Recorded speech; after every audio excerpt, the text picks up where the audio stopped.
When LeBron James decides he's retiring, it is coming with trumpets blaring, Adam Silver by his side, and he is going on a state-by-state, coast-to-coast tour so that everyone can acknowledge how great he was and give him a parting gift and thank him for his amazing contributions to the NBA. The Craig Carton Show, only on SportsGrid. The future of the prediction markets, I think, at least for now, may be in the hands of the federal courts. But the good news for those who support prediction markets is that these court battles may last for another 2 to 3 years before we get clarity around the law. And nominee Seelig was handpicked by Donald Trump, not because he was neutral on prediction markets, but because he would do nothing to slow it down. Newswire, only on SportsGrid. He's the fan favorite. They love talking about Stafford, the 38-year-old guy. He's the Super Bowl champ. We got the family. Any opportunity to pump McVay and Stafford as a team, they do that. They love this team. They love Aaron Donald, and rightfully so. Best defensive player, but they love to pump up Stafford. Pro Football Today, only on SportsGrid. Football contest season is back, and so is the Las Vegas Football Contest Show. Season 2, the sharpest football contest show in the land. Focusing on all 3 Circus Sports contests and the Westgate Superbook Super Contest, we handicap the games and release our contest picks every week of the season. Featuring Super Contest champions Brady Cannon, James Salinas, and former NFL player Mike Pritchard, all team will have you prepared this season like none other. Check us out every weekend right here.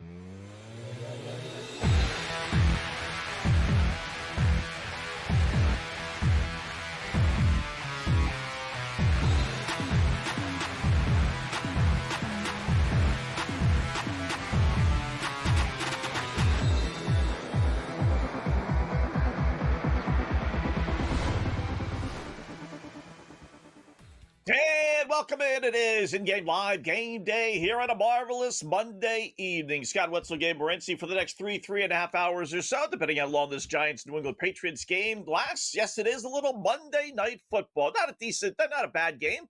Not over the top great, but we'll take it. We renew the New York versus Boston rivalry.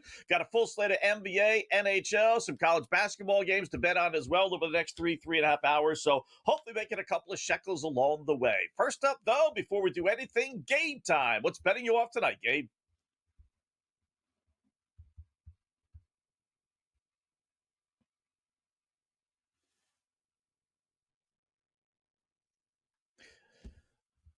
All right, we'll get the game. He's so ticked off that we can't hear him. Otherwise, he'd be screaming and yelling. So I got a feeling maybe has something to do with Michigan football this weekend, but maybe we shouldn't bring that up. So all right, that's okay. Do renew the rivalry, Monday Night Football here with the New England Patriots. Let's go back to Gabe now and see what's betting him off tonight. What's up, Gabe? Yeah, the powers that be are trying to silence me, evidently, as I was going to say. I was going to say, yeah, not our powers, but the NFL. Maybe Roger Goodell said, all right, silence him. But whose idea was it to put the New York Giants on television on Monday Night Football this late in the year? Right? Like, did anybody think that the Giants are going to be good? Like, the Giants literally were the third choice to be the worst team in the National Football League this year, according to the odds makers. So, and I got to tell you, it was pretty risky that they thought New England was going to be this good. Yeah. I guess the only plus side of this is the Patriots are wearing their cool old school helmets tonight. And it might be an entertaining game, actually.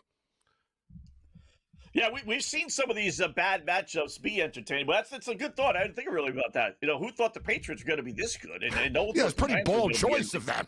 Yeah, I mean, I know it's. I didn't think the Pats are going to be this good.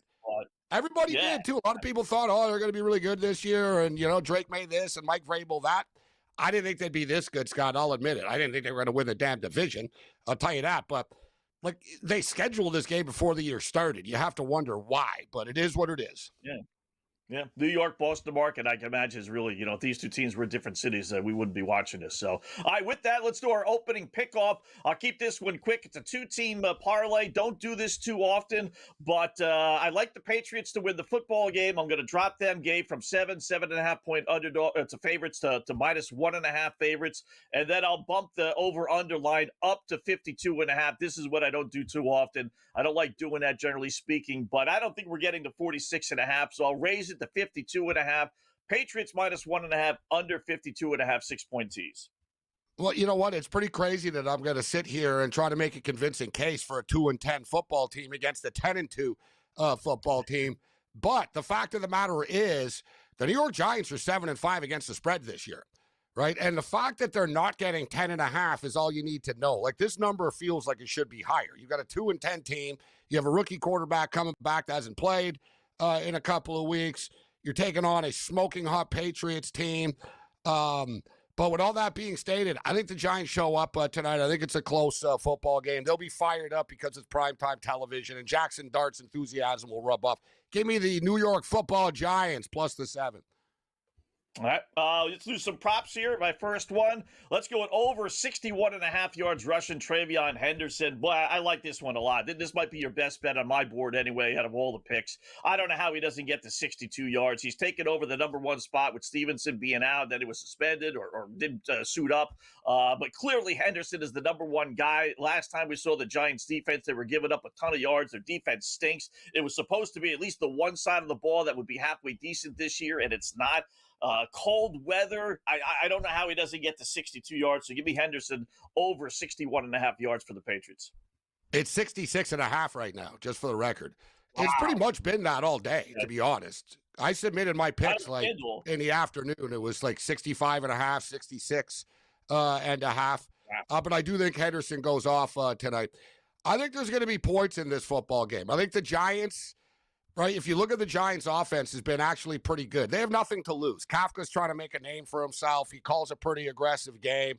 Jackson Dart is able to scramble and pick up first downs as well. You would hope that, they don't want to get him killed, but he just does it anyways. He can't help himself. His prop is 29.5, but I think there's points tonight. I don't think the Patriots are going to get stopped by the Giants either. I think this game is going to I think the Patriots get into the high 20s, and I think the Giants can sort of keep pace with them. And it sort of squeezes over the number. Like we're always playing 27-21.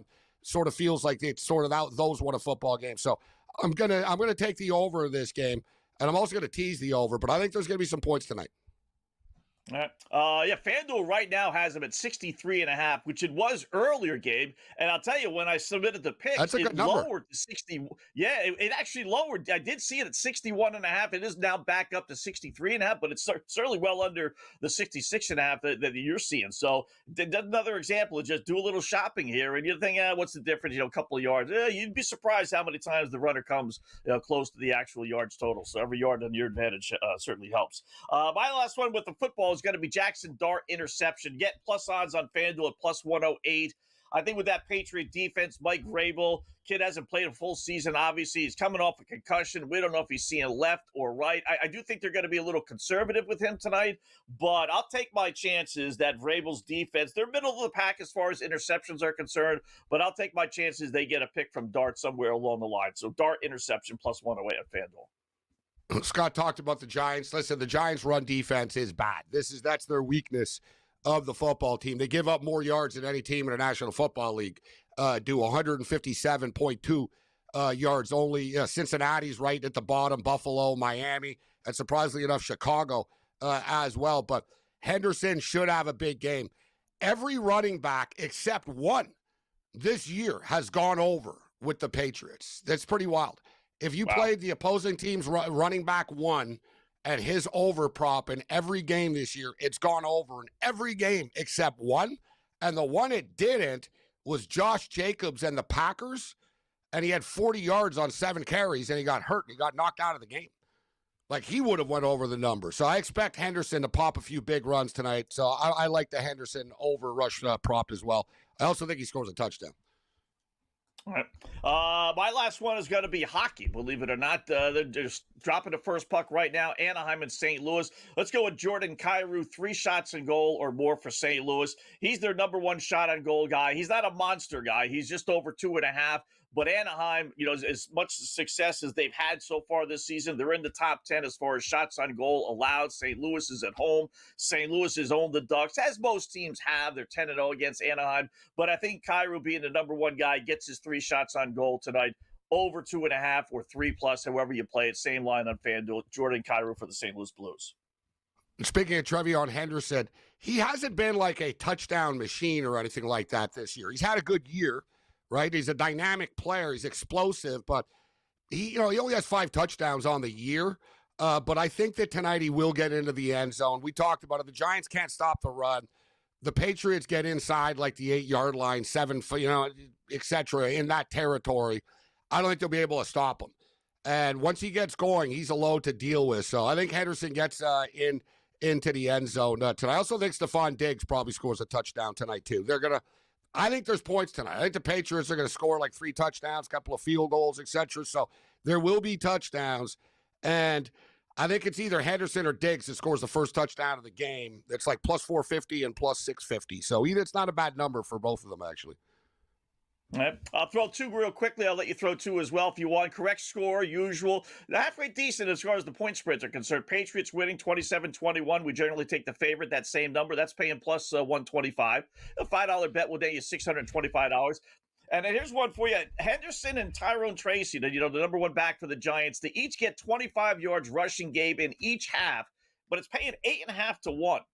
I know Henderson will. It's up to Tracy, but at 8.5 to 1, I'll take my chances. Yeah, it's a nice number.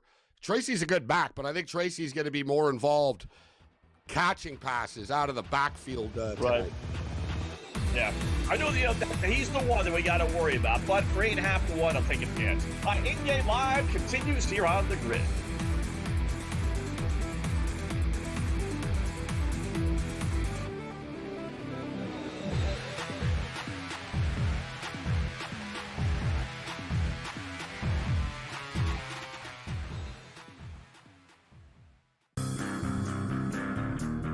When LeBron James decides he's retiring, it is coming with trumpets blaring, Adam Silver by his side, and he is going on a state-by-state, coast-to-coast tour so that everyone can acknowledge how great he was and give him a parting gift and thank him for his amazing contributions to the NBA.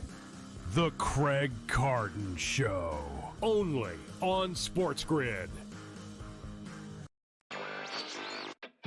The future of the prediction markets, I think, at least for now, may be in the hands of the federal courts. But the good news for those who support prediction markets is that these court battles may last for another 2 to 3 years before we get clarity around the law. And nominee Seelig was handpicked by Donald Trump, not because he was neutral on prediction markets, but because he would do nothing to slow it down. Newswire, only on SportsGrid. He's the fan favorite. They love talking about Stafford, the 38-year-old guy. He's the Super Bowl champ. We got the family. Any opportunity to pump McVay and Stafford as a team, they do that. They love this team. They loved Aaron Donald, and rightfully so. Best defensive player, but they love to pump up Stafford. Pro Football Today, only on SportsGrid. Football contest season is back, and so is the Las Vegas Football Contest Show. Season 2, the sharpest football contest show in the land. Focusing on all 3 Circus Sports contests and the Westgate Superbook Super Contest, we handicap the games and release our contest picks every week of the season. Featuring Super Contest champions Brady Cannon, James Salinas, and former NFL player Mike Pritchard, all team will have you prepared this season like none other. Check us out every weekend right here on SportsGrid.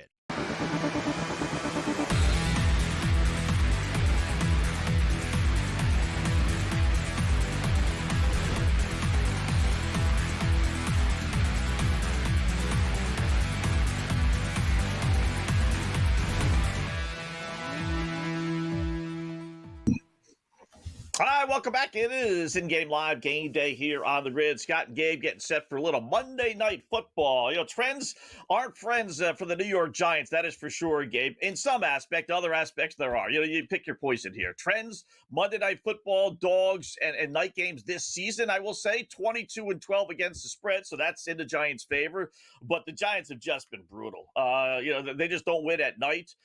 They've allowed 20 points or more in 12 straight road games. They're 3-19 night games. Not exactly like they're great during the day either, by the way. They're 3-21 their last 24 games overall. That encompasses all the trends. Not bad, as you mentioned, against the spread, though, which is, you pick your poison. Are the Patriots going to win by more than a touchdown? Are they going to win? You put them in a teaser. That's why I went with teaser. I didn't know if the Patriots were actually going to cover, but I do like them to win. I mean, I'd be surprised if they lost the game outright. So now I just got to worry about the under 52.5. If you look at the New York Giants, and the thing is, though, they always have a different quarterback every couple of weeks. So now they have Jackson Dart back. Obviously, Winston was the quarterback for a couple of these games. But, a 6-point loss in overtime against the Detroit Lions. A 7-point loss against the Green Bay Packers, 27-20. Chicago Bears at Chicago, 24-20. They lost by 4. All right, they lost by 10 against San Francisco. They did get lit up by the Eagles, but they also beat the Eagles before. And you get the Denver Broncos. It was a 1-point game. They were up all game. That's how the Giants have actually gone 7-5. They've blown a lot of games. They've been in a lot of games this year, Scott. They've just managed to turn the ball over and lose games. Dable couldn't, for whatever reason, they couldn't finish games off earlier in the year. But they are a bad team. But the Giants are better on the road. They've always been better on the road, right? They're a bad home team. The Giants have always been a bad home team, even back in Eli Manning days. They always covered more on the road. Daniel Jones was a road warrior with the Giants, had a great ATS record. Yep. We'll see if it continues. And not a great start for the Giants as the Patriots return the kickoff to the 50-yard line. So we're off and running. Just like that. Off like that, just like that, right? I understand also why they're doing starting Jackson Dart, right? If he's healthy, he's the future. I get that, Gabe, but I wouldn't be betting the under if Jameis Winston was playing. I'm only betting the under because Jackson Dart is playing. And again, I get the lumps, and it makes no sense to play Winston if Dart is your future, and you want to see this season if he really is. It appears that he is. But you can't tell me that the Giants are a better football team with either Russell Wilson or Jackson Dart right now. But, that's what you have to do. I do think they keep it a little conservative with the concussion stuff going on. I don't think they're going to be throwing the football 40 times tonight. Yeah, Scott, if he's playing, he's playing. Right? I mean, If he's healthy, he's healthy. I don't think they're going to babysit him or have any training wheels on him. He's got to learn to run out of bounds more. I mean, he literally, he's been hit so many times in his first year, and unnecessary hits. He brings them upon himself by refusing to slide, by refusing to get out of bounds. He wants to play the tough guy, and he's been lit up a couple of times because of it. And you could argue the way that Brian Dable handled him as well was an accelerator, and Dable getting fired there. But he does bring a different dynamic than Winston, right? I mean, Winston's going to, they're going to pitch the ball all over the place and stuff. But with Dart, like I said, he'll bring some enthusiasm to the team. And he does, if he uses his legs, it's an extra dynamic that Winston doesn't have. Okay. Officially eliminated are the Giants, so I hear Giant fans saying, we should lose the game and this and that, but I don't, not this early for me. You want to lose a game in the last week or two, or if there's a major player that, I always go back to the Miami Dolphins and Joey B. If they would have lost just a couple more games down the stretch, they would have been drafting, Joe Burrow rather than, Tua Tags. But, I don't think the Giants are in that situation. They got their quarterback in the future, so that they need to get some wins, Gabe, right? I mean, I don't see them rolling over, or if you're a Giant fan, being happy, even though you're mathematically eliminated. You're one of a handful of teams that actually are with 5 left, but still you want to win, and it's the New York-Boston rivalry as well. It's kind of like an even split where, being a Red Sox fan, I will tell you, the Yankees, for the most part, have owned the Red Sox. Football, though, it's been the Patriots over New York. So in hockey and NBA, you can say the Celtics have owned the Knicks, certainly. And hockey's the Giants. Giants beat the Patriots twice in the Super Bowl. So yeah, the Giants have owned the Patriots as a whole. Yes. I mean, that's the only team. I said that reverse. Yeah, I said that reverse. My bad. Yeah, they played twice in the Super Bowl, but I don't know. No one cares about. I haven't heard one person bring up, "Oh, it's New York versus Boston tonight." Nobody cares about New York Boston stuff, and even the Red Sox Yankee stuff. Nobody really cares about anymore. It's been so done and overhyped, right? And when's the last time the Yankees won? Right, like it's not this big thing that it. You know what I mean? It used to be in the Derek Jeter days and stuff like that. You know what I mean? Like it's just. It's been played out. It's sort of been forced down people's throats. But as far as the Giants are concerned, it's about developing Jackson Dart, right? It's about getting him reps. So next year, he's not actually a rookie, right? He's played a couple of games this year and he gets hurt, right? It's about staying on the field, learning to be an NFL quarterback without getting hurt on a weekly basis and getting some consistency going. But Dart looks like a good quarterback, right? He looks the part. He has looked good when he has played, and he was good in camp, right? His teammates like him, so there's a lot of positivity about Dart.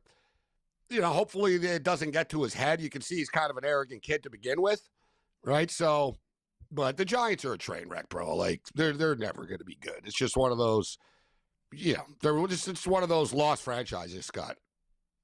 Yeah. The only reason you root for them to lose now is because you don't like Mike Katka, and I don't. You know, he's had back-to-back games, late in games, Gabe, where he had a chance to kick a field goal, go up 6, make it a magic touchdown that the offense, your team needs, and it neglected it both times, and then they end up not scoring, and they end up losing the game. Like, not everybody can be Dan Campbell, and it's a conservative ownership anyway with the Giants. Don't you often say, well, you're 2-8, go for it, and stuff like that, right? So he's just... I really don't. Sometimes I do, but not when it comes to like running the game the right way. If it's at the end of the game and you're tied, or you just scored a touchdown, you're down 1, you're 2-8. Yeah, go for it. What the heck? You're 2-9, 2-10, whatever. Go for the win. But not when it comes to actually running the game the right way. And to me, I'm conservative on that stuff. I kick the field goal. I go up a touchdown. Whereas two times he didn't, and it cost him. Yeah, we see it. The modern coach, I don't agree with them, but they think differently, and he's trying to make a name for himself. Yeah, it's not working so far. In-game live continues here to Grid.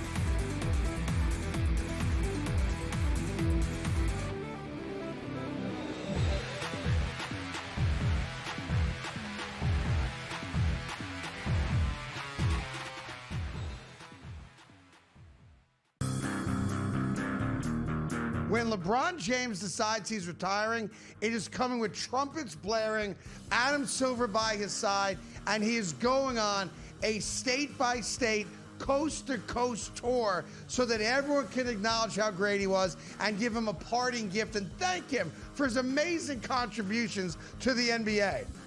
The Craig Carton Show, only on SportsGrid.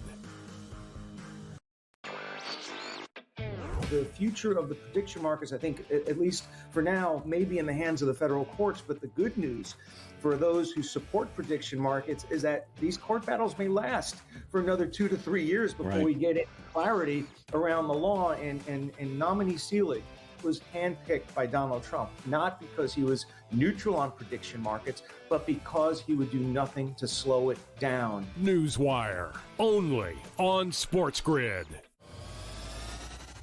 He's the fan favorite. They love talking about Stafford, the 38-year-old guy. He's the Super Bowl champ. We got the family. Any opportunity to pump McVay and Stafford as a team, they do that. They love this team. They love Aaron Donald, and rightfully so. Best defensive player, but they love to pump up Stafford. Pro Football Today, only on SportsGrid. Football contest season is back, and so is the Las Vegas Football Contest Show. Season 2, the sharpest football contest show in the land. Focusing on all 3 Circus Sports contests and the Westgate Superbook Super Contest, we handicap the games and release our contest picks every week of the season. Featuring Super Contest champions Brady Cannon, James Salinas, and former NFL player Mike Pritchard, all team will have you prepared this season like none other. Check us out every weekend right here on SportsGrid.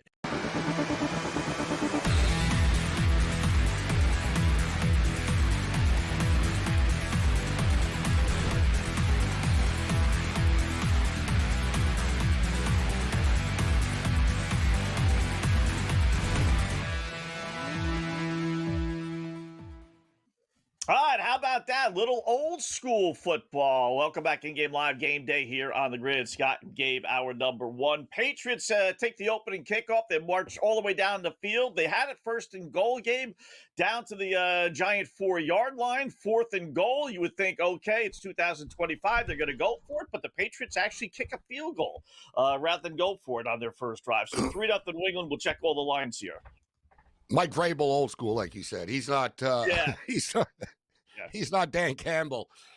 Mike Vrabel. He figures out take the 3. We're just starting this football game right now. I will say, and I don't like the New England Patriots either, but these uniforms are sweet. It is really a nice throwback to growing up.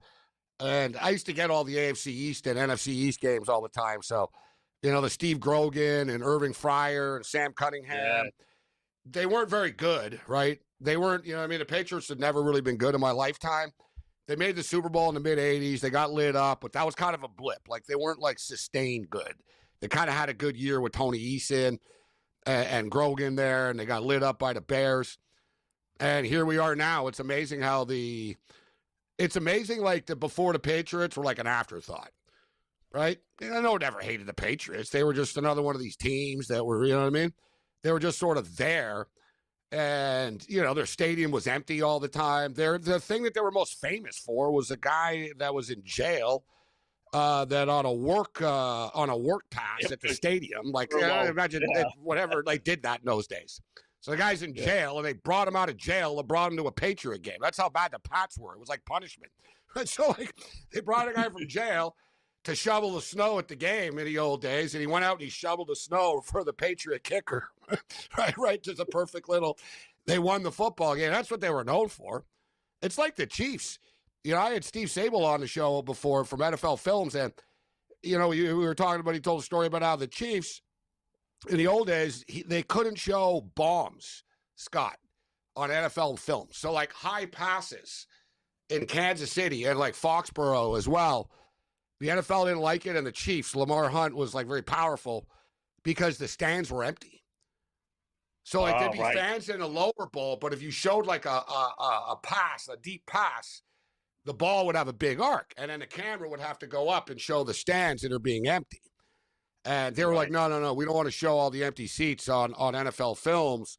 So they had to shoot around that type of stuff. The NFL hasn't always been this cash cow that it is now, guys, right? It wasn't niche before, but it wasn't it was really the 90s and kind of the 2000s, Scott. You look back at salaries in the 80s, it would blow your mind how little players were making and stuff. They were not making a lot of money. Yeah, it wasn't that long ago, Gabe, where if you took a list of the salaries, you'd only have maybe 5, 6, 7 guys making $1 million. That's what brought up all the discrepancy. That's when the minimum salary is around $300,000 or so, and you see all these players making about $300,000, $350,000. Then you'd see about 5 to 10 guys tops making $1 million. I had Rocket Ishmael on my show, Scott. Remember Rocket Ishmael of Notre Dame Fighting Irish? They played for the Raiders after, but. He got drafted by the Raiders, 3rd overall in the NFL draft, 2nd or 3rd. It was 3rd overall, and it was stuck how much money he was going to make. It was set in stone basically, and it was essentially $600,000 a year. Yeah. And he signed with the Toronto Argonauts instead. The Argonauts paid him $1 million a year, and he said, "All right, I'll go to the CFL. You guys are paying nearly double what the NFL is going to pay me." And he was the 3rd pick of the draft. That wasn't that long ago. That was about 25 years ago or stuff. So, like I said, it's only been, same with college football. College football really didn't explode until Brian Bosworth and Herschel Walker. But Bosworth really sort of started to put it up. It was a niche sport before too. We're definitely in the glory era of the NFL being this dominant king that they are, right? Baseball used to be king. Right? Major League Baseball. It's not anymore. Baseball used to have 30 million, 40 million people watching the World Series and stuff. Even a 4-letter network does that with the bowl games. These, the smaller bowl games. They'll make a point of really avoiding to show the stands. Maybe they'll show the student section or where the band is from one of the 2 teams that are playing in a bowl, but otherwise the place is completely empty, and they don't want to show that. Obviously, it puts a bad mark. Made for TV though. They don't care. It's made, yeah. all TV these doesn't. bowl games are simply made for TV. Holiday viewing, and let's be real, they're made for betting. Yep. That's it. That's it. 4-letter network. If you took the look point at the Bills, spreads, got them all. if you took the point spreads away from all these bowl games, there wouldn't really be a lot of interest in it, let me tell you. Yeah. But if there wasn't a point spread for this game tonight, I don't know how many people would watch it either. Yeah.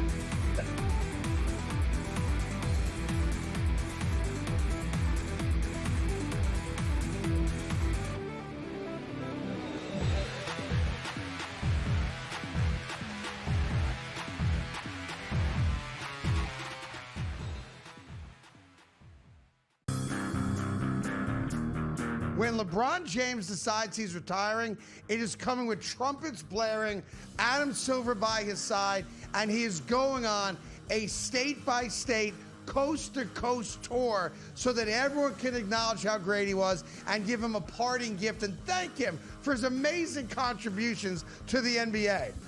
The Craig Carton Show, only on SportsGrid. The future of the prediction markets, I think, at least for now, may be in the hands of the federal courts. But the good news for those who support prediction markets is that these court battles may last for another 2 to 3 years before we get clarity around the law. And nominee Seelig was handpicked by Donald Trump, not because he was neutral on prediction markets, but because he would do nothing to slow it down. Newswire, only on SportsGrid. He's the fan favorite. They love talking about Stafford, the 38-year-old guy. He's the Super Bowl champ. We got the family. Any opportunity to pump McVay and Stafford as a team, they do that. They love this team. They loved Aaron Donald, and rightfully so. Best defensive player, but they love to pump up Stafford. Pro Football Today, only on SportsGrid. Football contest season is back, and so is the Las Vegas Football Contest Show. Season 2, the sharpest football contest show in the land. Focusing on all 3 Circus Sports contests and the Westgate Superbook Super Contest, we handicap the games and release our contest picks every week of the season. Featuring Super Contest champions Brady Cannon, James Salinas, and former NFL player Mike Pritchard, all team will have you prepared this season like none other. Check us out every weekend right here on SportsGrid.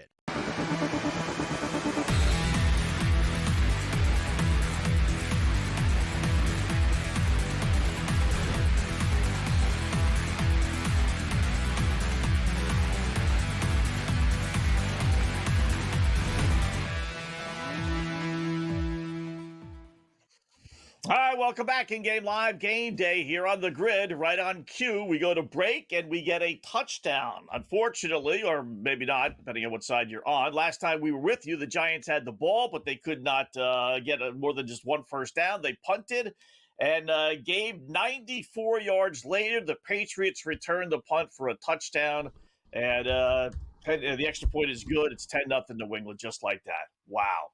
Special teams. Yeah. Special teams, not so special by the New York Football Giants. We opened up the football game, and the Patriots nearly popped it the opening kickoff for a touchdown. I thought he was going to, right? He was like he was like basically the kicker away from scoring the opening kickoff on a touchdown.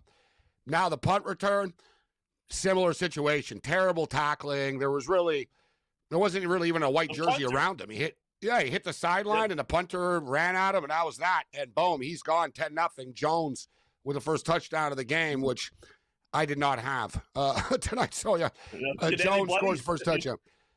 That helps the over. That prop on FanDuel. Yeah, they do offer that prop. Will the New England Patriots or New York Giants separate bets score the first touchdown? But they don't give you great value. It's only like 20-1. It's like, it's not worth playing. But yeah, it does. So if you're sitting on the under, that's the stuff you fear, right? The goofy touchdowns, the defensive touchdowns, the real short field, special teams touchdowns. You can't really account for that stuff. But yeah, you're right, Gabe. Opening kickoff, nearly a touchdown, and now a punt return for 94 yards. And he was basically outside of the punter, the one punter, just because he was lagging behind. Other than that, this guy went 94 yards basically untouched. Horrible. Yeah, I think Yeah, I think this New York Giants special teams coach is probably going to get replaced and fired. I mean, you're on an interim staff. It's not a good look. Like, you know what I mean? Like, that's why it always matters to someone. Like, I guarantee you, this guy's thinking, I'm going to have to sell my house. And, hopefully I can get a job somewhere else, but that's not good. We just gave up a touchdown here. Like, it's not good, bro. Like he said, like the opening kickoff got returned to the 50, and now the first punt gets returned for a touchdown. And not like you said, too, like pretty easily, too. It wasn't one of those like, oh my God, what a run. It's kind of like, he kind of hit the corner and there's no one there and he's gone. It was just an open gap. Like, it was just an open gap, it may cut it to the outside. So, all right, let's check my poly market. It's pretty even. I've been monitoring it so far tonight, and it's about the same. And I kind of wonder on stuff like this. So the New England Patriots money line, and now it's up to 13.5. That went from 10.5 to 12.5 to 13.5 in a blink of an eye on FanDuel. This was even after the touchdown. So it's 13.5 there, and then 10-1 money line. Now 11-1 money line. Boy, all the money's coming into the Patriots right now. Poly market is very similar. You get an extra $5 instead of it being 10-1. Instead of winning $10 on a $100 bet, you'd win 15. No big deal there. That is a big deal though for people that bet like real units. Yeah, $5 more. Yeah, I suppose. Every little bit helps. There's people that actually bet 500 a game, 1,000 a game, 2,000 a game, 5,000 a game and stuff. And it's a big difference. You'd win $5 more. Yeah, if you're betting 100, you're going to win 115 on Poly market. You win 110 or $10. So it's $5 more, 15 versus 10. Yeah, but that's 50 on 1,000. But if you bet 1,000, listen, you bet $1, it's worth it. And anytime you want to give me more, I'm taking it. So, but it should always. Yeah, should always be looking. Always, you know what? They're always going to be sort of similar. It seems like the poly markets and the Kalshis pay a couple of cents more, right? The numbers are, you know what I mean? They're kind of the same. They're just basically copying them for the most part. But then you get people trading it, so it's sort of a live market as well. It's an interesting dynamic. Our Kalshi play, I got a Kalshi play today, and there's a lot of talk right now, obviously, about Bitcoin. And Bitcoin being in a free-for-all right now, in a free-fall. And the thing is, listen, people are like, oh, my God, Bitcoin. I missed the early boat with Bitcoin, right? But, I mean, we're talking about, like, Bitcoins that were worth $6 once. And now they're like, oh, my God, it's taking a beating. It's only worth $84,000. So, but it is taking a beating. And I think it's going to continue to take a beating. And right now at Kalshi, is will Bitcoin get back up to $100,000 this year? I don't think it will. I think it's going to go down some more. Like, I'm not saying that it'll never go back up again. And it doesn't pay a ton, this, because they're not giving money away, obviously. But it's a pretty sound investment, actually. And I think it's a pretty good investment if you have Bitcoin and you're taking a little mini beating on it. You can sort of counter this by, will Bitcoin hit $100,000 by the end of the year? No, $100 returns $136. So, 1,000, whatever, 1,360. You make $360 on $1,000 trade. And I don't think it's going to hit $100,000, Scott, before. There's no, like, big swing coming. And the way, you know what I mean? Right. As soon as governments and everybody started getting involved with crypto, I knew it was done. Oh, we got another little mini fight here on the sidelines. Not really. Everybody's kind of running and pushing, but no real punches thrown yet. But spirited game here so far, Scott. Right? Mike, did you see did you hear the quote from one of the Denver Broncos after the game last night about Juwan Jennings? Yeah. Not about how the guy got punched in the nuts the week before, and they said he deserved it. Yeah, but he said, I'm surprised he hasn't been killed yet. Yeah. I mean, he must be like, you talk about a trash talker. He must be a trash talker. So, but yeah, the only thing, you know what it is also with some of those government bets now, Gabe, that are good, because the government's going to shut down here in a little bit. I mean, they're going to wave the white flag on it. It's the end of the year. Holidays are here. And unless Trump says something stupid, which he's more than capable of doing, all those bets on Bitcoin and everything else, they're all to the no, I would think. I don't think anything crazy is going to happen with any of that stuff unless Trump, says something, he's investing this or that. But there's no other reason for it to move that much. There's no economy boost coming, right? And or like exactly. There's no there's nothing really on the horizon. I don't know. It seems like the Sharks, the crypto market is complicated, but there's so many coins now, and let's see what's going on. So, yeah, like I said, a lot of pushing in the sidelines, but it's not going to get up to $100,000 by the end of the year. I had another interesting one. We'll save it for later in the week, but it's which cabinet member will be the first to get chopped and go. And I think that Pete Hegseth is on the ropes right now, actually. Yeah. So he's the one, actually. The list. I was going to use that prop. I'll use it tomorrow, but yeah, he's on the ropes right now, this guy. Whoa, wow. They leveled Dart. See, there's another example, Gabe, of Dart. You get out of bounds, brother. He's running down the sidelines. He's got he doesn't coming after him, and instead of just getting out of bounds, he stays in bounds and he gets leveled, and it's a clean hit. I mean, it's a rough hit, but he's in bounds when he's getting hit versus just do 1 yard less and get out of bounds and don't get hit at all. He's trying to prove like he's tough or something, but the thing is, he's not even that big, Scott. You can get away with this stuff if you're Josh Allen, right? And people aren't going to want to deal with you. It's like, yeah, listen, he's bigger than I am, and I don't want to get into it with this guy. Like, he's going to run me over or something. Jackson Dart's not that big. So he's not going to intimidate these other players. And you see the Patriots are lighting him up, and he's bringing it upon himself. I said it before the game started. I said, man, he takes a lot of avoidable hits, this guy. Right? And at some point, like if you're the Giants, you really have to lecture him on this, right? And just say, listen, I don't know what you're trying to do. I honestly, Gabe, I would do this. I know it's not ever going to happen, but I would take him out of the game right now. I'd bring him on the sidelines. I'd sit his ass down, get the offensive coordinator or quarterback coach to read him the riot act and just say, listen, you're not going to play. You're not going to play if you do that. You're coming off a concussion as it is. How many times do we have to tell you? Get the heck out of bounds. And then put him back in after a play, but make a point, embarrass him, or whatever it does. But he's going to get himself killed this way. He's not going to. You're right. He will not stay healthy through a season if he plays this style of football. I don't know. He still thinks he's in college, it seems. Like he doesn't. You figure he's already had that moment where I've been lit up enough, but no, he hasn't learned yet. Amazing. All right, we'll update the line when we come back late first quarter in-game live game day on the grid.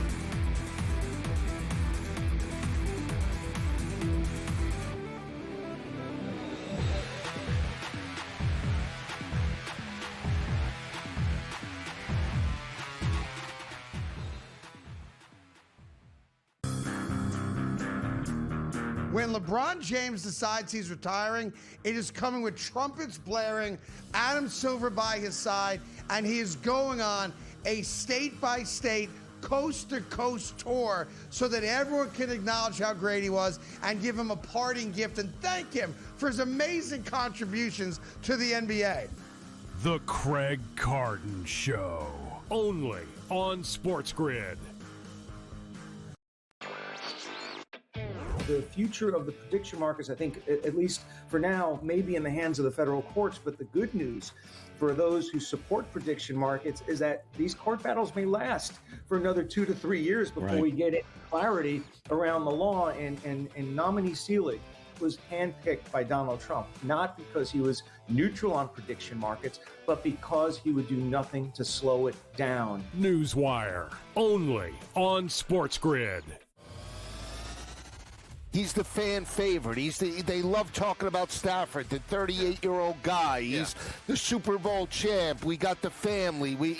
Any opportunity to pump McVay and Stafford as a team, they do that. They love this team. They love Aaron Donald, and rightfully so. Best defensive player, but they love to pump up Stafford. Pro Football Today, only on SportsGrid. Football contest season is back, and so is the Las Vegas Football Contest Show. Season 2, the sharpest football contest show in the land. Focusing on all 3 Circus Sports contests and the Westgate Superbook Super Contest, we handicap the games and release our contest picks every week of the season. Featuring Super Contest champions Brady Cannon, James Salinas, and former NFL player Mike Pritchard, all team will have you prepared this season like none other. Check us out every weekend right here on SportsGrid.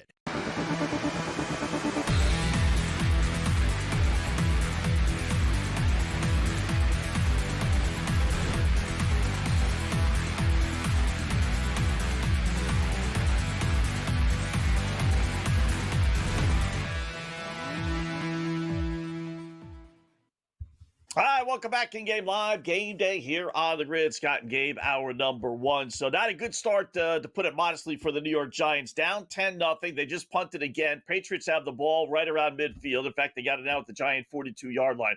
At the line that opened the game 7.5, depending on where you did your shopping, up to 16.5 with a 10-0 lead. I have big buyer's remorse, Scott. Big buyer's remorse. I don't know why I just should have teased the Patriots to win the game. Yeah. Right, to the over. I did it last night with Denver to the under. I've been dancing with the devil a lot with these unders. So it was perfect last night, right? Denver was 6-point favorites. I made them +1, and I had it under 54. And I was lucky Washington didn't score at the end. But we pulled that out.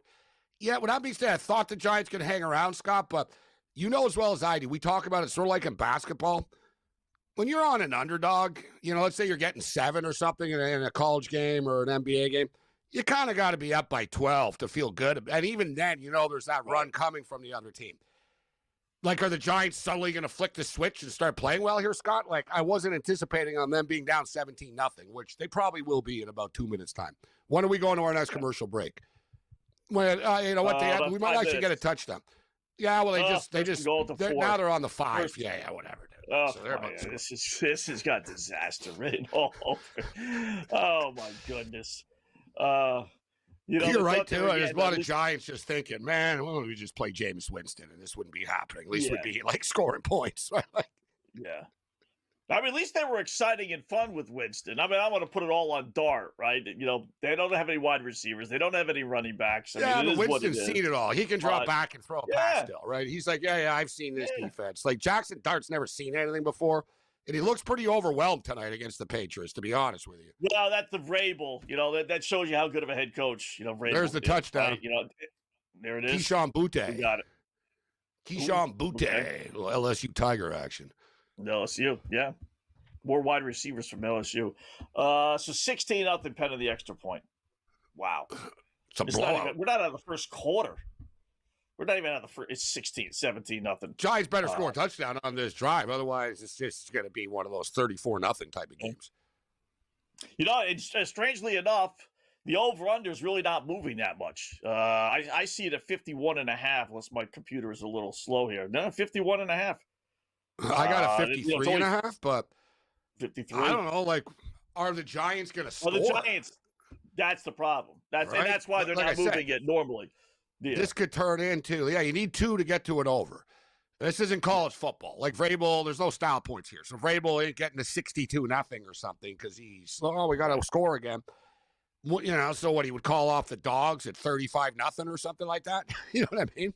Right. In that range, you know what I'm saying? They're going to start running they haven't even really run the ball yet. I mean, we only played 1 quarter. Like I said, the Giants better score on this drive. Otherwise, it's going to be a long night for them. Like, they're going to be standing on the sidelines for the next 3 hours on this field, getting their ass handed to them. Yeah. Like, if you're going to play, Scott, you might as well show up. Like, it's sort of like those bowl games. like when you hear about motivation of these bowl teams, like, listen, if we're going, like, we might as well win. You know what I mean? Unless you really want to make it, like, not a lot of fun, man. Like, you want to get, like, drilled 44-0 and stand there for 4 hours in an opposing team stadium, right? Like, you see that in bowl season. One team shows up, one doesn't, like, a lot of the times in these bowls, right? One team is, like, ready to play. The other team gets down, and they're like, I'm out. I'm done. Like, this is no fun. Then you get the other teams that don't care, and then suddenly they're playing well, Scott, and then they're all into it, right? There's a different, there's a real psychological twist to bowl season coming up. Can't wait to see it and better a way through it. Yeah. Drake May, this is setting up not to be a good night, although he does have 78 yards passing already. But when you have one team, jump out to this early lead, they shut down the offense here a little bit, unless the other team, in this case the Giants, press them a little bit. But he's at 78 through the first quarter. So it's not like you need that much more to get to the 244 it was. It's come down a little bit at 227.5. Well, you think about it, they only had 2 possessions. The one touchdown was on the punt return. The other possession only had to go, 40 yards to kick the field goal. So they really only had 1 long possession. So Scott, prop-wise, it's not going good for the Patriots. if we analyze this after a quarter, no, you're right. They haven't really done anything. Like, you know what I mean? There's been a couple of big plays and a touchdown, and it's weird dudes that are scoring the touchdowns as far as props are concerned. But if you're the New York Giants, just to recap the first quarter, so you've been terrible on special teams. You gave up basically a 50-yard kickoff return, a 94-yard punt return. Offensively, I don't know. Do they have? I think they might have one first down. Do they have a first down? They have one, right? One first down. One first down. Yeah, Three drives, by the way. One in first three down. drives. And defensively, you just gave up a touchdown in a blink of an eye. Like I said sarcastically, well, they'll probably score in about 2 minutes. Scott, they scored like 30 seconds later. Like Jake made one pass, 4-yard line, they scored. Like you said, like the Patriots haven't had a chance to accumulate any stats. You know what I mean? It's like it's too easy. It's like they threw one big pass, they run, they throw it in. Like they seriously, they scored on like 4 or 5 plays or 4 plays or something. And they scored on a kickoff return. So they really haven't had a chance to put up any numbers yet. And even that scrum they had, and they've had a couple, somehow or another, the Patriots didn't get called for any penalties. It was all Giant penalties. So they got 2 penalties, to the Patriots. Yeah, not only that, they're beating them up 17-0, and they've smoked Jackson Dart like 3 times already. Yeah. Like, so they've gotten some shots in. Yeah, you know what I mean? Like, that's what I'm saying. Like, if you're the Giants, you're getting embarrassed. Like, where's your pride? At some point, it's like, all right, do you want to get humiliated for the next 3.5 hours? This is what you want to do? Like, if you're on the field, you might as well play. They're not going to stop trying, right? So we better wake up. Otherwise, we're going to lose 38-0. But whatever. I should have known better. If you're Mike Katka, right? If you're Mike Katka, I said this, I wouldn't have taken the job. I wouldn't have. I would have said, you know what? No, I don't want it. This is a train wreck. This is a sinking ship. The only thing that can happen is this team play lousy, and then my chances of getting the job on a real basis are out the window. I mean, his resume, this could hurt him. Oh, absolutely. Yeah, it hurts him in a sense. He'll get an offensive coordinator job again, but as far as a head coach, it'll be like, you lost every game with the Giants and you lost 38-0 on television. Like, it's not good for you. Yeah, it's like, no thanks, Mike. I imagine he's not too happy right now. Yeah.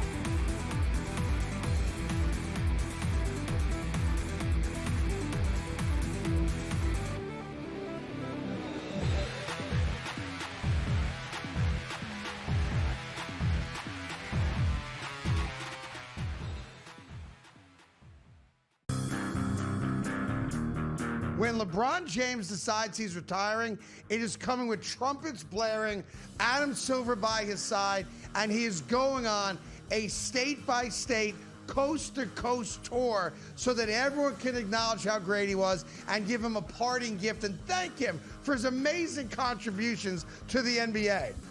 The Craig Carton Show, only on SportsGrid. The future of the prediction markets, I think, at least for now, may be in the hands of the federal courts. But the good news for those who support prediction markets is that these court battles may last for another 2 to 3 years before we get clarity around the law. And nominee Seelig was handpicked by Donald Trump, not because he was neutral on prediction markets, but because he would do nothing to slow it down. Newswire, only on SportsGrid. He's the fan favorite. They love talking about Stafford, the 38-year-old guy. He's the Super Bowl champ. We got the family. Any opportunity to pump McVay and Stafford as a team, they do that. They love this team. They loved Aaron Donald, and rightfully so. Best defensive player, but they love to pump up Stafford. Pro Football Today, only on SportsGrid. Football contest season is back, and so is the Las Vegas Football Contest Show. Season 2, the sharpest football contest show in the land. Focusing on all 3 Circus Sports contests and the Westgate Superbook Super Contest, we handicap the games and release our contest picks every week of the season. Featuring Super Contest champions Brady Cannon, James Salinas, and former NFL player Mike Pritchard, all team will have you prepared this season like none other. Check us out every weekend right here on SportsGrid.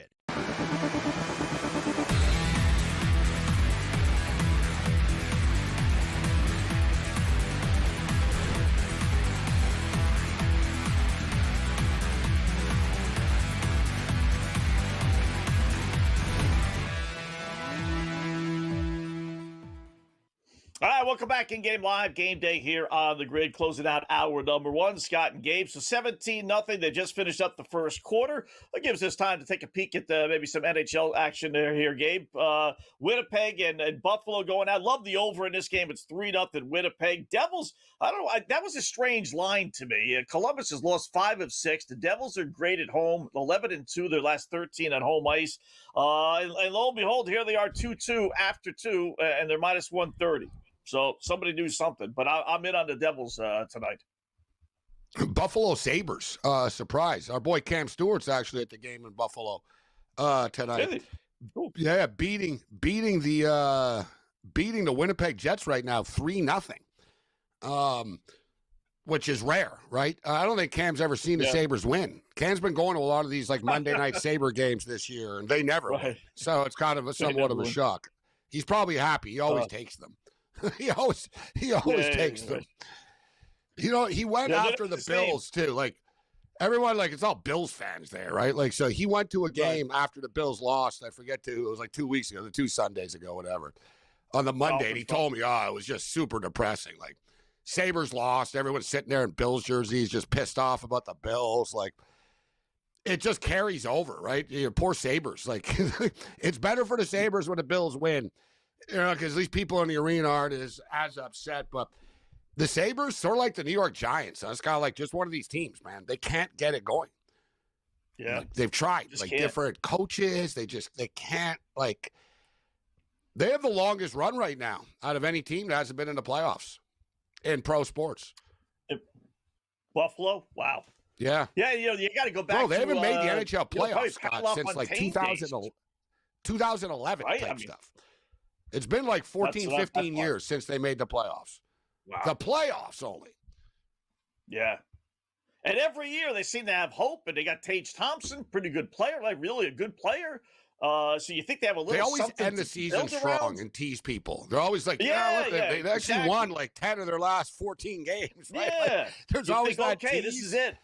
Yeah, and the next year it's like, you know what? They're going to compete for a playoff spot this year. And it's just like a month in, like it always just crumbles, you know? They're one of those teams, though. They're is this a hell of a catch? Did he catch it? No, the ball popped out. Son of a butt. Is there a flag? Is there a flag on the play here? The Giants just I think there's a hit to the head there. That should be a penalty. Dude, the Patriots are pretty dirty, Scott. Look at this replay here. Yeah, they called the flag. You know, I would say, the play is happening fast, but you and I have seen tonight a couple of times. The Patriots, like, they're trying to hit the Giant players in the head. Like they are. Little extra. Maybe that rivalry is not quite as dead as we think. Yeah. But think about it, Scott. Like, you can't get a free agent to sign in Buffalo. So, like, they're perennially screwed. You know what I mean? Like, in the NHL. And it's like they're not good. So it's not just, it's the city of Buffalo. But, like, everybody knows in the NHL, no, the Sabres are no good. So I don't want to play for them. And it's like, no, man, it's wintertime there. Like, at least Winnipeg or Edmonton, it's cold all the time, Scott, but you're playing with Connor McDavid.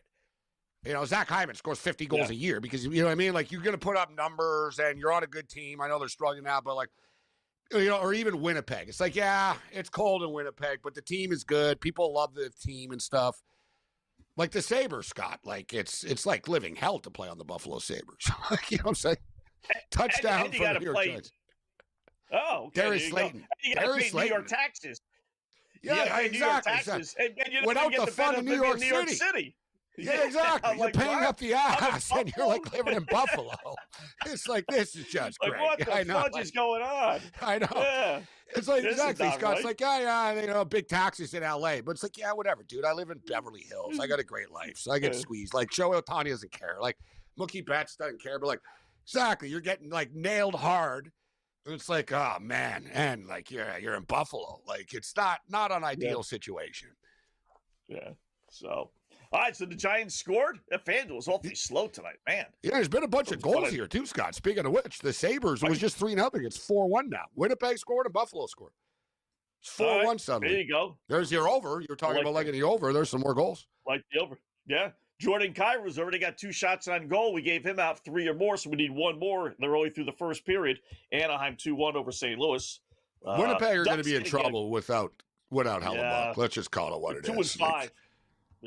2-5 so far without. They weren't that good with them this year, Scott. Like they've been struggling, this team. Like they've been underachieving, the Jets. Yeah. It's a Jet thing. I'm telling you, there's no good team called the Jets in the world anymore. They call the Jets. Yeah, exactly.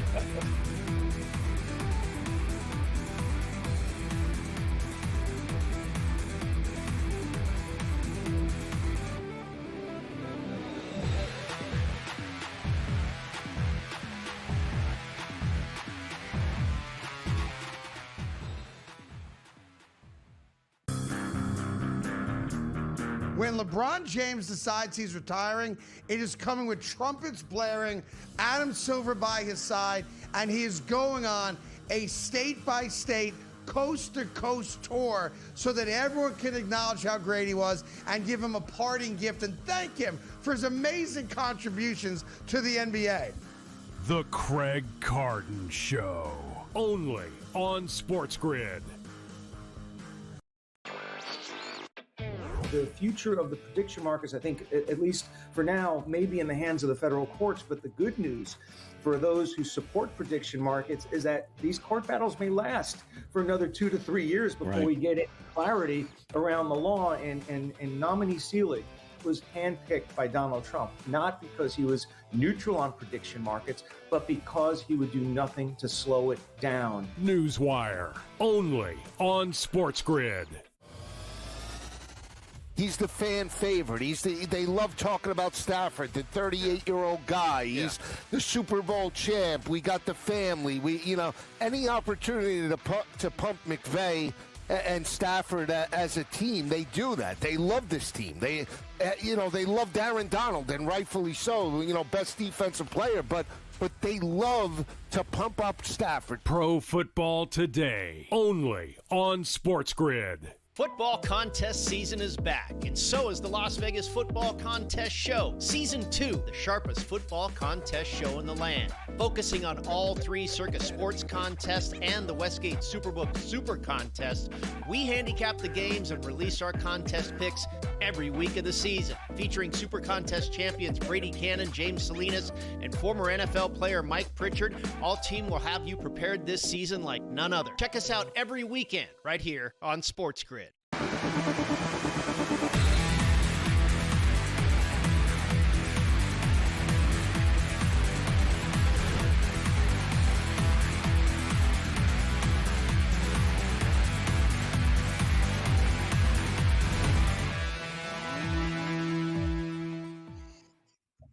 All right, welcome back. It is In-Game Live Game Day here on the grid. Hour number 2. Hey, we got a little football game here. How about that? Giants do score. Yes, sir. Touchdown. Darius Slayton reception from Jackson Dart, who doesn't get killed on the play. How about that? So 17-7 now. They've 2.5 minutes into the second quarter. So Patriots, good for prop players for the Patriots. They have more reason to keep on throwing the ball a little bit. Same thing over on the Giants side. So with that, let's bring in our good buddy, SportsGrid host, Tom Vecchio, who you see in here all the time here on the grid. What's going on, Tom? How are you tonight? I'm doing good. I was optimistic that we're actually going to get a good primetime game and get some points. The 46.5, I think, is a really favorable line. I was, saying earlier to Kevin Walsh, if we had a 48 or 49 in this game, I would have loved the under. But 46, I think, is good. I think we should be around that, 27-20, 28-21 kind of final, which puts us right at the spread. It puts us over the total. I didn't think this game was going to have 60 points, but, upper 40s is where we should be. That kickoff return really helped. And we'll see. It doesn't appear the Giants haven't really stopped the Patriots, right? We'll see if they're able to get a stop. I was with you. I thought there'd be some points in this game. I thought the Patriots would get into the high 20s, low 30s, and I thought the Giants would be able to score. So it was encouraging, Tom, that the Giants actually punch back, right? Because it takes 2 to dance to get it over. So at least now the offense got a little bit of confidence. We'll see if they can put another touchdown on the board. Maybe they get a stop here and we turn this into a football game. Yeah, and speaking of the Pats getting to the upper 20s, one thing I noticed, I always like to look for a little bit of correlations in the market. The Pats team total was 27.5. Let's call it 28, 4 touchdowns, right? Yeah. Travion Henderson was the only player at minus money. He was minus 105 for a touchdown. Every other Pats player was at plus money. So if you're looking for some plus money, you're looking for some touchdowns, are expected to score 4. It's obviously not going to be all Henderson. He's barely touched the ball to begin with. Every other player was at plus money to come through. So this is what I always like to do is like you take your shot on 2 of the players, and you just need one to come through, and you're net positive. I took a little piece of Henderson. Diggs. Okay. That's not bad. Plus 115. Right? Because like you said, like the Butte caught me off guard. Did you have a piece of Butte? And you know what? No, we got to tape and can that. Hey, did you have a piece of Butte? No, I had Matt Collins and Hunter Henry. Hunter Henry's been tackled inside the 5 multiple times, which is driving me crazy. I also have Theo Johnson over 32.5 receiving yards, and that play that he got popped on, that was a penalty. He didn't come down with the catch. That would have done wonders for his yards. Got to wonder if Henderson's in the doghouse, 1 stinking carry for 1 yard. So, all right, so you liked it at 46.5. Let's talk reality now. You got 24 points early second quarter. It's 57.5. Would you still go, if you didn't have a dog in the fight, would you go over 57.5? It just fell to 55.5, just for the record. It just dropped down. Okay. They get the stop for the record. So they actually get the stop on 3rd and 1. Wow. Yeah, I would play the under. 57 is like the Giants have got to score. Like I think the Pats will do their part, but again, I'm expecting Giants like 17 is kind of my base expectation for the Giants tonight in terms of points. The Pats getting to the upper 20s. But if the Pats get to the upper 20s and or across 30, and then the Giants are still at 14, we're I'll tell you what, guys. Game. It just fell to 54.5, but the Patriots shanked the punt. No, they shanked the punt. So that's good field position for the Giants. Yeah, but really Gabe, good. It went out at like the 41-yard line. Gabe, you said you need 2 to tango, essentially. Wow. Like, if you're expecting over 57, like, you think the Giants can get to the upper 20s, which I think that's like the upper end of outcomes for them. So I would play the under, and I'm also, I wanted to see the Pats score here, honestly. So what I was envisioning was this gets pushed to 59 or 60 live total, and then I have a 14-point middle for over 46.5 and under 60. That's what I wanted to see. It just popped back up to 57.5 after the bad punt. Yeah. I tell you, I was on the under earlier, and I wouldn't be on the under now, no matter what number they put up. Wouldn't necessarily bet over, but you're giving me 24 points and the Giants on the ball at midfield. I got a feeling it's going to get to 57 when everything is said and done. Still need 34 points, though. It's a lot of points. So you're 24. We need 34 more points. 5 touchdowns. Yeah. Honestly, at least a field goal out of these Giants here. That would hope for a field goal. I'm hoping for as many points because I have the over. So, talking if I didn't have any dog in the fight, I think 57, 58 is a little bit high. I would not play the over at that point. I'd be actively looking for the under, or I'd be looking for another way to buy into points, would be a player to score a touchdown. All these touchdown odds for these players are now, if we're going to be getting 56.5, Ramondre Stevenson at plus 200. So I'd be looking for plus money on touchdowns that, essentially indicates that we're going to be getting scoring rather than play 57. Theo Johnson being shut down so far. Yeah, so his updated number, he's down to 29.5 now, Tom. Yeah, I have him at 32. 29.5 is not that much different. The Giants are 2 scores behind. It is a full passing game script essentially for them. So I still like that. He's been a solid option, and we're dealing with so many different sample sizes for the Giants. It's 4 targets in 10 straight games for Theo Johnson, but some of that is with Dar, some of that is with Jameis Winston, some of that is with the new coach, other with Gabriel. So we're dealing with different sample sizes. He still maintained a solid target share on the team through all those changes. So I like that spot. I do like the spot, and the Pats have allowed the 7th most receiving yards to opposing tight ends. So 32.5, 29.5, I'll take him. All right. Then what about darts passing then? He's got 49, and they're giving you 222.5. That's a big number. I don't know if he gets that high.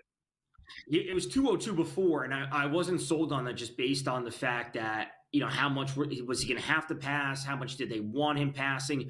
I was looking at his attempts prop and trying to build a little bit of correlation with his yards. Did they want him dropping back 30 or 35 times and just at risk to get hit more and more often? I wasn't sure. So I didn't love the 202 number. I don't love the 220 number. Yeah. His attempts was 29.5. I was tempted to go under, but I can't go under 30. But I don't know if he throws 30 times. They're not protecting him, guys. Right? They're going to run the play. That's my problem. And that's my problem. The Pats are super strong against the run. I wanted the under 30 on Dart, but I just couldn't get there because I thought he would have to pass. But again, that shouldn't be their game plan to expose him to more hits. Yeah, they can't run the ball the way he's been right. Hit. So yeah, that's the problem. like they're they just ran the ball now, so we're gonna have a 3rd and short coming up. This is a big drive for them, and I imagine they'll go for it here too. We were talking about earlier with Kafka, so it's probably 4-down territory. They're on the other side of the 50 right. Oh, they're on the logo, so they're on their own 48 here. 2nd and 6 coming up. Yeah, and this is super. Right. It's a super tough spot because they need to keep the pedal down just to keep up with the Pats, because soon the Pats are just going to have them in arm's reach and they can just operate rationally. They'll start eating up some clock, which obviously make things tough for props. But we want to see the Giants score at least a field goal here. They're punching back right now, guys. They just picked up the 1st down. Yeah. They just bullied them, ran it right up the middle. There was the one thing, guys, and, Scott, you saw earlier, at some point, like we said, if you're the Giants, you got to start punching back. Like I talked about it, Tom, the Giants were like, Dart was getting hit after the plays. Like everybody was getting hit hard. The Patriots were like headhunting, right? Like over and over.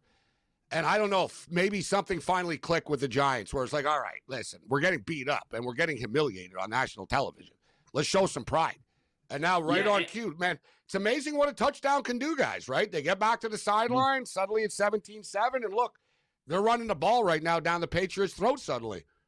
Right, a stop on defense, a fortunate special teams, this long run to pick up the 1st down. Like all it takes is a little bit. And, again, like the Giants offense has to do their part. Their defense also needs to step up. We saw that last night with Washington. Like Washington's defense kept them in that game, and their offense couldn't get things going until a little bit later in the game. They had Bobby Wagner in a time machine last night. Right. Every minute, Bobby Wagner, another play. Needs to punch back now. All right, ultimately, do the Patriots cover the 9.5 point spread? The live 9.5, I would take it. There's no faith in me for the Giants. Yeah. I'm surprised the Patriots up 10 laying less than what they're leading by. Giants, though, have the ball. That's probably why. So, Tom, great job as always, man. Appreciate it. A couple minutes. Thanks. Of course.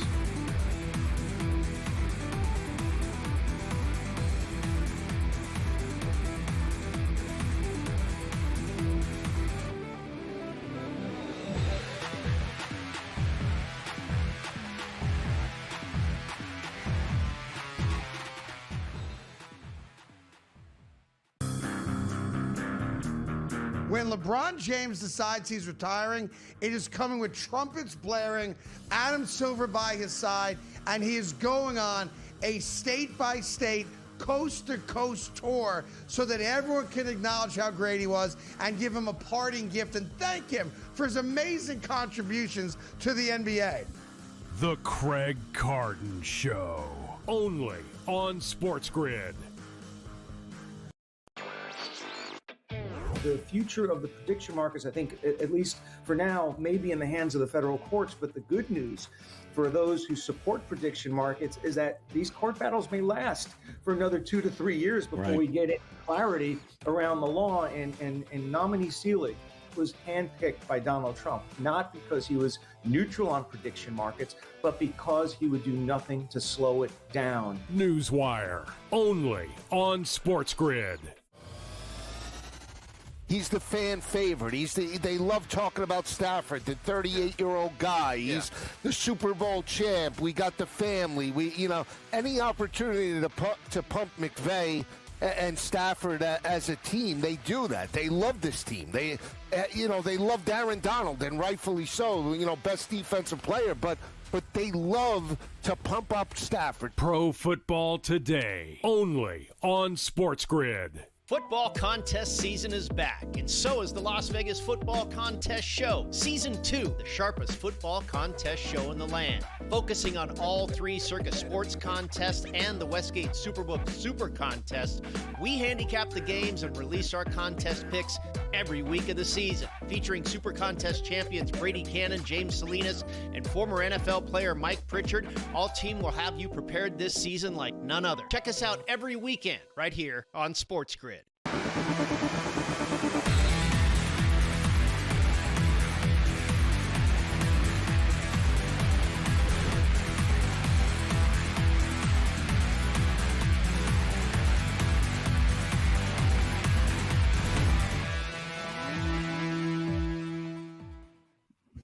All right, welcome back in Game Live. Game Day here on the grid. Thanks again to SportsGrid host Tom Vecchio for joining us, as he always does Mondays and Thursdays. So Giants on the move, down 17-7. Yeah, not anymore. They're faced with a fourth down, though, I see. They just had, I don't know what the hell they just did. I really don't know. They turned the ball over. I see that. What in the world did they do? The kicker, special team. So now I'm seeing it in slow motion. I'm like, were you guys trying to run a fake? No. You can't make this up. They're special teams. The kicker kicked the ground. He missed the ball. He missed the ball. He missed the ball. Literally. Like, dude, this special teams coach is done. Everyone's done. Like, this is just beyond. Like, look at this. He's lucky he didn't break his ankle. He kicked the turf. He missed the ball. And the poor holder got up. He's like, well, I guess I'll try to do something with it. He gets up, tries to throw it somewhere, and gets lit up. Instead of a field goal, they end up losing 15 yards. What the? Wow. That's some Charlie Brown stuff right there, man. That's the New York Giants season in a nutshell. That's that video right there. I've never seen that, Scott. I've never seen that before. I've never seen a kicker run up to kick the ball. I haven't even seen that with a drunk kid on College Game Day with Pat McAfee on a Saturday morning. You know what I mean? Like this kid, this kicker, he nearly.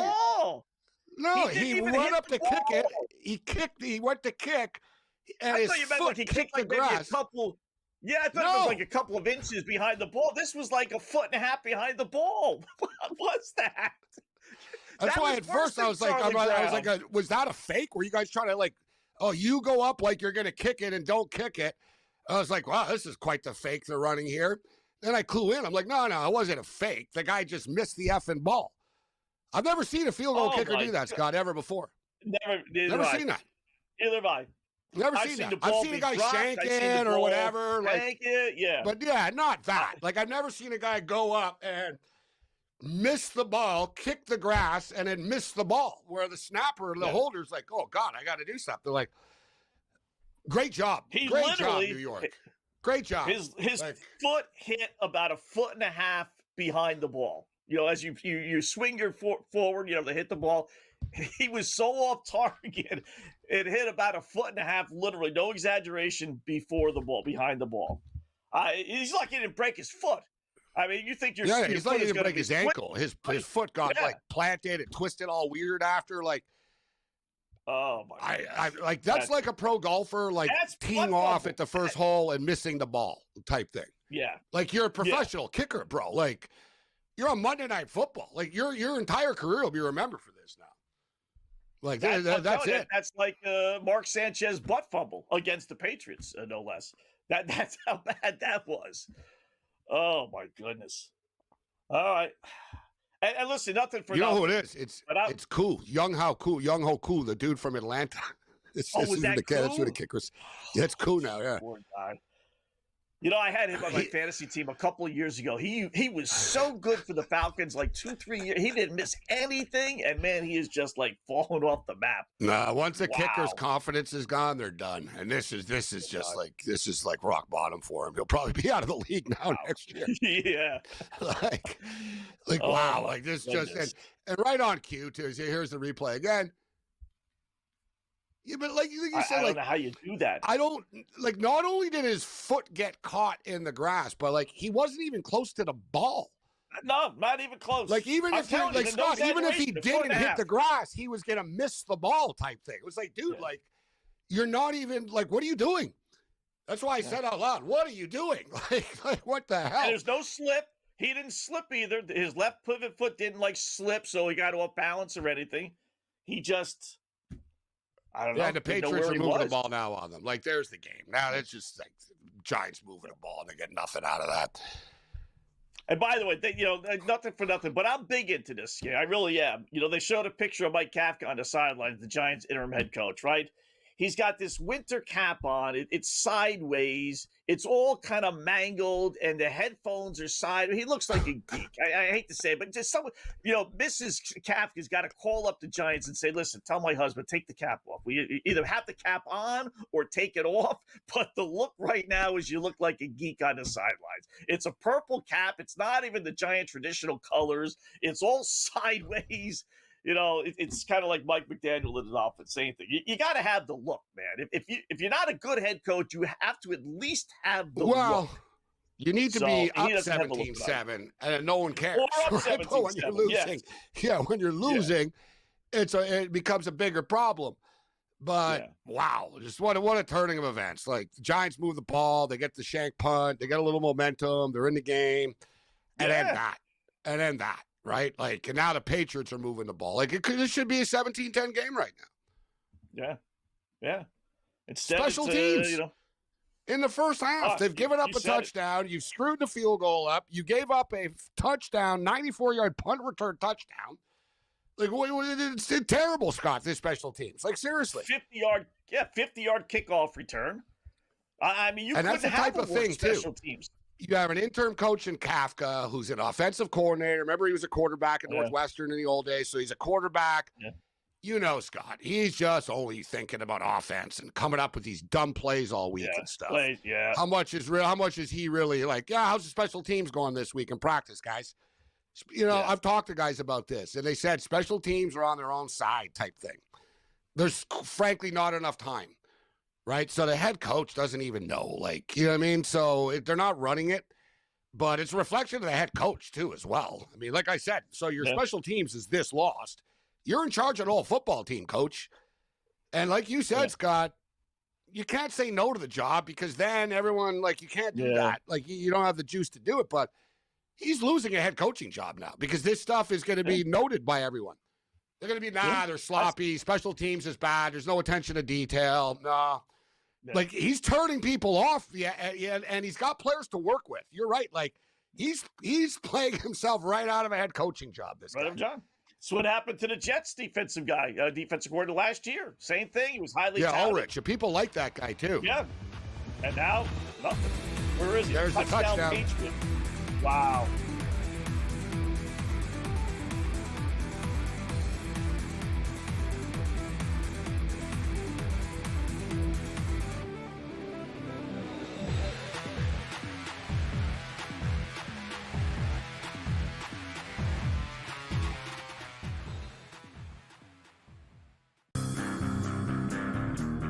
When LeBron James decides he's retiring, it is coming with trumpets blaring, Adam Silver by his side, and he is going on a state-by-state, coast-to-coast tour so that everyone can acknowledge how great he was and give him a parting gift and thank him for his amazing contributions to the NBA.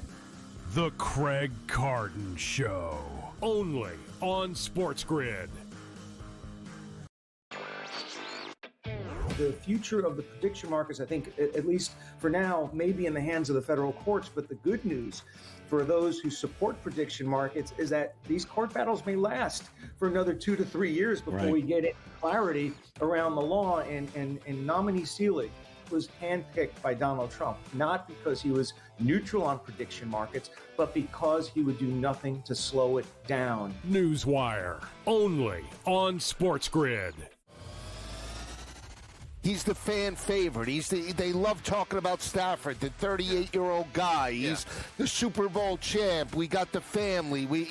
Any opportunity to pump McVay and Stafford as a team, they do that. They love this team. They love Aaron Donald, and rightfully so. Best defensive player, but they love to pump up Stafford. Pro Football Today, only on SportsGrid. Football contest season is back, and so is the Las Vegas Football Contest Show. Season 2, the sharpest football contest show in the land. Focusing on all 3 Circus Sports contests and the Westgate Superbook Super Contest, we handicap the games and release our contest picks every week of the season. Featuring Super Contest champions Brady Cannon, James Salinas, and former NFL player Mike Pritchard, all team will have you prepared this season like none other. Check us out every weekend right here on SportsGrid.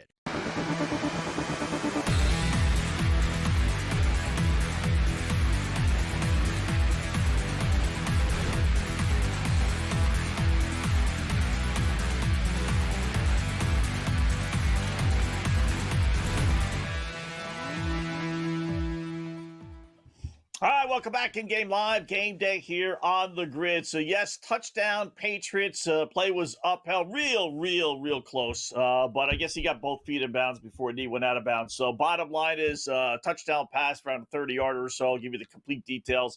24-7. Bottom line is the Patriots lead down with 3.5 minutes left to go first half. Up to 17.5 and holding steady at the over-under 57.5. But boy, you talk about a difference of not only just the score game, but just the whole feel. Giants kick the field goal. They make it 17-10, you think. They got all the momentum in the world. They scored 10 straight points.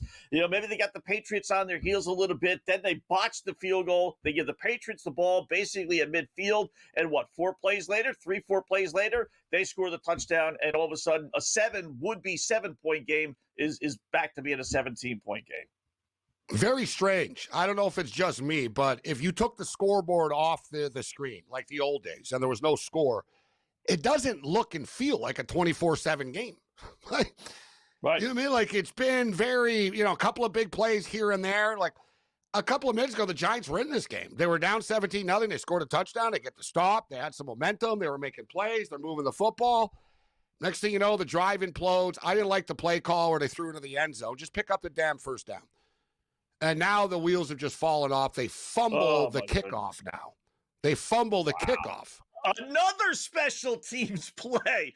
That special teams call, forget about Fire it. him at the half, Scott. I told you before. Like, just say, dude, like, Vineyard, pal.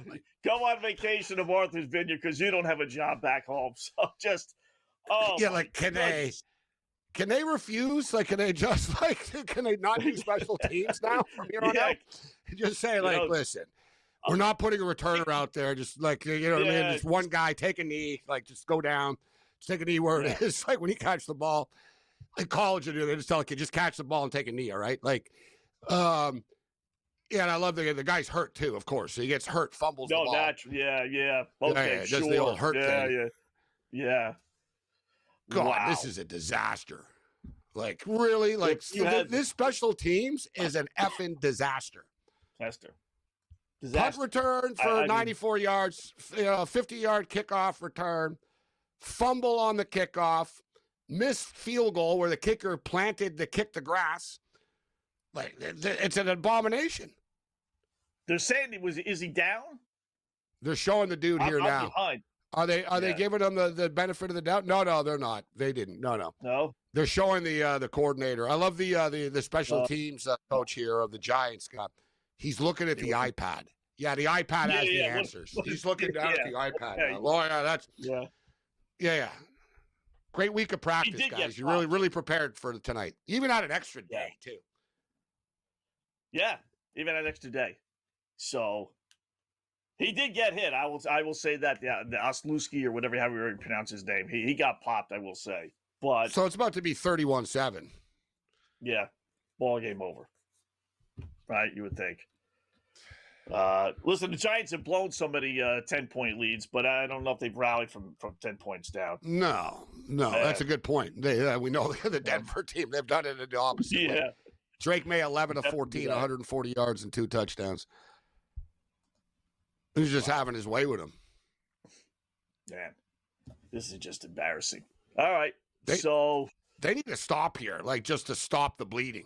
You know what I mean? Like 27-7's not like it's sort of You get down 31-7, it's hard. Yeah, the Giants will get the ball to start the second half, and right. Yeah, so but now if I'm the Giants, the Patriots are just bleeding the rest of this first half here. It's 2nd and 6 here. They're not going to run a play before the 2-minute warning. I'd be calling some timeouts. Then if I was Giants should be calling a timeout. You're going to have to stop them. Yeah, you should be calling. You should have called a timeout. You just missed 2 minutes on this. Exactly. You just lost like 25 seconds if you're the Giants. Yeah. Clock is not going to stop the Patriots. Patriots have 2 timeouts, so the time is not. Now they have the 2-minute warning. Now he'll probably call timeouts, but you would figure we'll see. But this is the type of stuff that it's not good. Listen, it's not like Kafka was the hottest commodity anyways, right? So he probably figured, all right, take this. I don't really have a choice. You can't really say no, but this has been a disaster. This is ugly stuff. This is the worst game they played, though, in a couple of weeks. I mean, they took the Lions to overtime last week. Yeah. and really should have won that game. I mean, they played well. They were competitive with Jameis Winston. They were. Whereas tonight, it's just, completely. It's special teams that have killed them tonight, though. And their defense hasn't gotten one stop, really. They've stopped, not enough stops, we should say. Yeah. But, when you give up a touchdown, you give up a free touchdown basically here. You short field on the botched kick. It is tough on an overall field.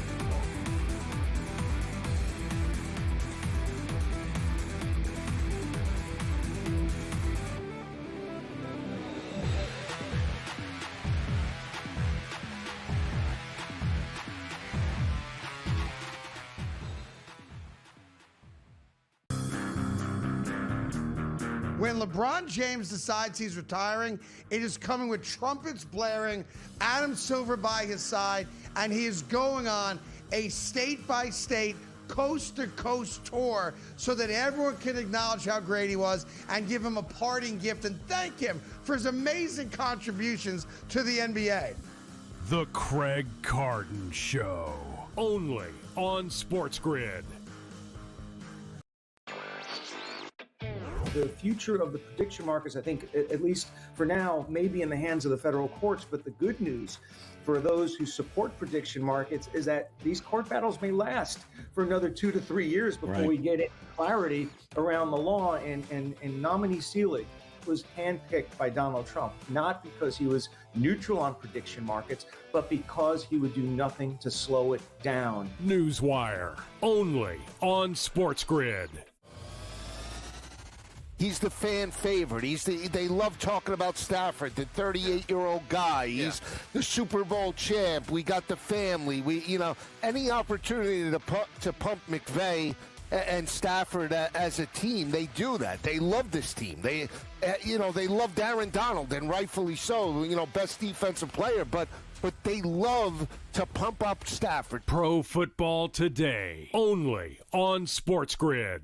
Football contest season is back, and so is the Las Vegas Football Contest Show. Season 2, the sharpest football contest show in the land. Focusing on all 3 Circa Sports contests and the Westgate Superbook Super Contest, we handicap the games and release our contest picks every week of the season. Featuring Super Contest champions Brady Cannon, James Salinas, and former NFL player Mike Pritchard, all team will have you prepared this season like none other. Check us out every weekend right here on SportsGrid.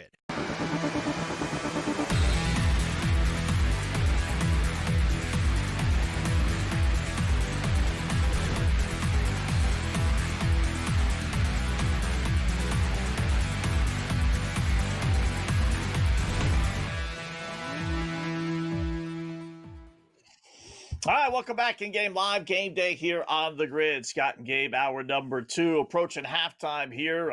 Just under 2-minute warning. Patriots with the ball, leading at 24-7, and really the game is on the line. I mean, especially with the Giants being the inferior team and on the road. If they give up a touchdown here, it goes to 31-7. I don't know what the TV folks will tell you, but we're more honest here. The game is over. Giants are not coming back to win this football game. Now, you can still bet on it because you're going to get 20.5 like you are right now. But as far as Giants winning, Patriots losing, that's not going to happen. I still find it funny and amazing, Gabe. Now they got 4th down here at the Giant 11-yard line, so I'm assuming they're going to kick a field goal. So good job by the Giant defense. I still find it amazing 34 points you're going to get, and the over-under is still only 58.5. Still under 60. They still don't believe in that Giant offense. Field goal. I see 61.5 now. 61.5 at Bet365 and FanDuel. Yeah, 58.5 at FanDuel. It's a big difference. Yeah. That's a big difference, man. Yeah, that's really big. Yeah, right. 3 points. I'm telling you, we've talked about this before. FanDuel is slow. They're very slow. Like with the in-game, they don't react as quickly as other books do. Like Bet365 will move the number in anticipation, right? Like they're a lot quicker. Like you know what I mean? FanDuel will give you, and it's good to bet at FanDuel because they'll give you that opportunity. Right, they'll leave it at 58.5. They'll get hit, and I bet you in like a minute or two they'll move it. But it's still at 58.5 right now. Plus money, or even anyway. No vig with the over. So we're up to 34. So not only is it lower, they're giving you no vig as well. It's back to the Giants, right? Though, can the Giants give us anything? Right? They gave us 7 points, and they were on the move. But can they give us, to get to 61 because the Patriots are eventually just going to run the ball. Right. I got screwed at a game, Rams in Tampa Bay last Sunday night with the over. What was it, like 31-7, something like that? It needed 10 points second half. And Tampa just did not show up that night. They had nothing. Yeah. So it does. You know what's happen. crazy, though? Okay, you're there. I guess it's the difference of the road and the home games. But remember, it was last Monday night we were here, and it was like, yeah, Carolina, all right, you've had a pretty good year by your standards. You're getting better, but you're not ready for prime time. You're not ready for, like, good teams and a big stage. Yeah. Remember, they got overwhelmed by the 49ers, just dominated by the San Francisco 49ers. Then they go back home and they beat the LA Rams, right? Who the Rams have been terrorizing everybody. And the Panthers step up with a win. So, it's sort of like, all right, you can trust the Panthers at home, but you can't trust them on the road in a big spot like this. But it was kind of a short price tonight. I sort of overthought it because, honestly, like I said before, kickoff, how come the Patriots aren't like 10-point favorites in this game? 10-2 football team against a 2-10 team. It's like even the odds makers in the computer, kind of the algorithms, the simulators that make the numbers, even they came up back with a 7 here. I imagine the books are going to get beat badly tonight because I'm probably the only stupid one enough to actually put the Giants in a teaser. Yeah. That'll be a big party for everybody with the Patriots tonight. Yeah, I look at those and just say, all right, what's going to surprise me more, the Giants actually winning or the Patriots, blowing them out? And I would think the Patriots blowing them out is more likely than the Giants. I just didn't think the Giants would win the game. But listen, they played well. Again, to me, it was all about Jackson Dart. Here's one for you, Gabe. I mean, we're talking Patriots, right? The Patriots are still, and I was surprised to see who's the overwhelming favorite to win the Super Bowl because they lost this weekend, and I thought they would drop from that perch. But the Patriots are still the 6th choice at 12-1. The Rams, believe it or not, are still the overwhelming favorite at plus 470. Seattle is next at plus 850. That's a big gap. So the question really is, you take the Patriots seriously. I mean, are the Patriots at 12-1 like a good buy right now? I don't think they would win the Super Bowl, but it's hard to argue that it's not value. I mean, will they have home field advantage? I don't think they will. As it is right now, Denver controls their destiny for home field advantage. The Patriots have had a very gratuitous schedule so far this year, right? So they do get the Buffalo Bills and the Baltimore Ravens in back-to-back weeks coming up in a couple of weeks, right? The Bills play the Bengals this week. I think those games are like 2 weeks. So the Patriots should. I mean, are they really just going to win out? That's the only thing with the Patriots, Scott. Have they peaked too early? Right? What happens if Buffalo beats them? Yeah, Jets I know. And Dolphins after that. Even if you get the split. Let's say you get the split at a Buffalo Ball. No, they're not going to lose to the Jets and Dolphins. Right? So you're looking at 13-4. Gets into 13. Yeah. Or 14, or actually it'd be you have to take them serious. Like the way they're playing. 14. Look, now they just need Jackson Dart in the head. Let's see this.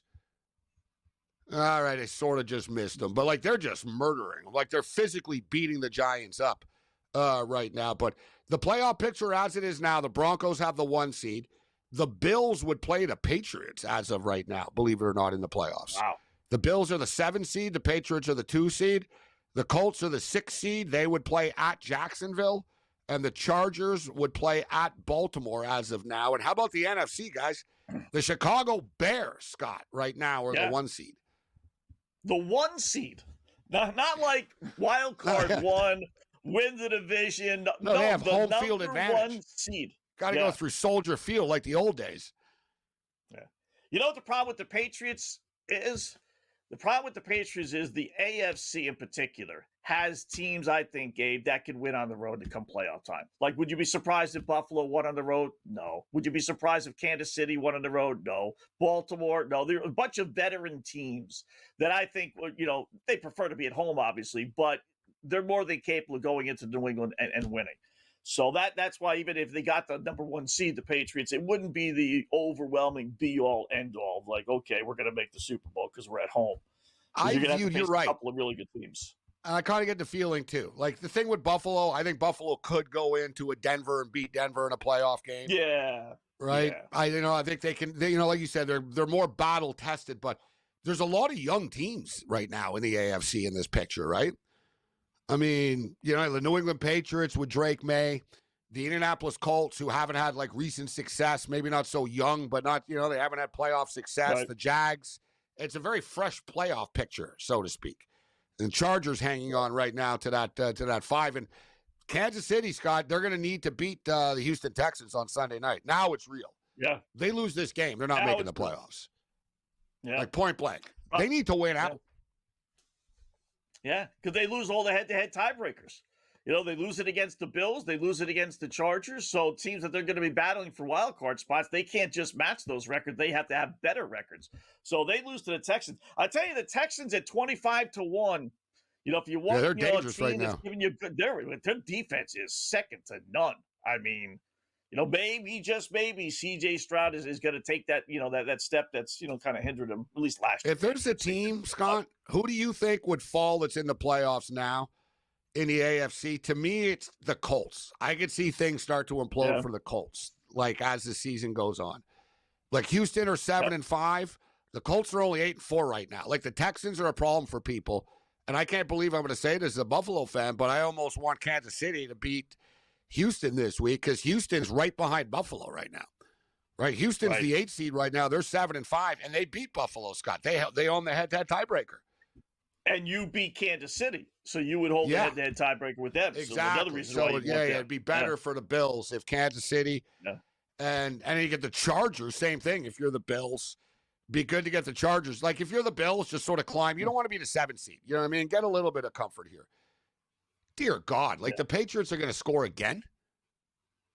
Is this another punt return? They got the ball back, and now they're already inside the 20, Scott. Like, big play here from May. Wow. They're on their own 45-yard line. He scrambled. This is one thing that May is really good at. Like, it's the Travion Henderson. He dumped it off, but May is really good. He's very Josh Allen-like. He rolls out. He's hard to sack. He's got great sort of just moves in the pocket. Like, he just sort of sidesteps people. Like, he's a really good quarterback, this guy. Doesn't play like a second-year player. 13 seconds. They have it at the Giants 19-yard line. 4.7.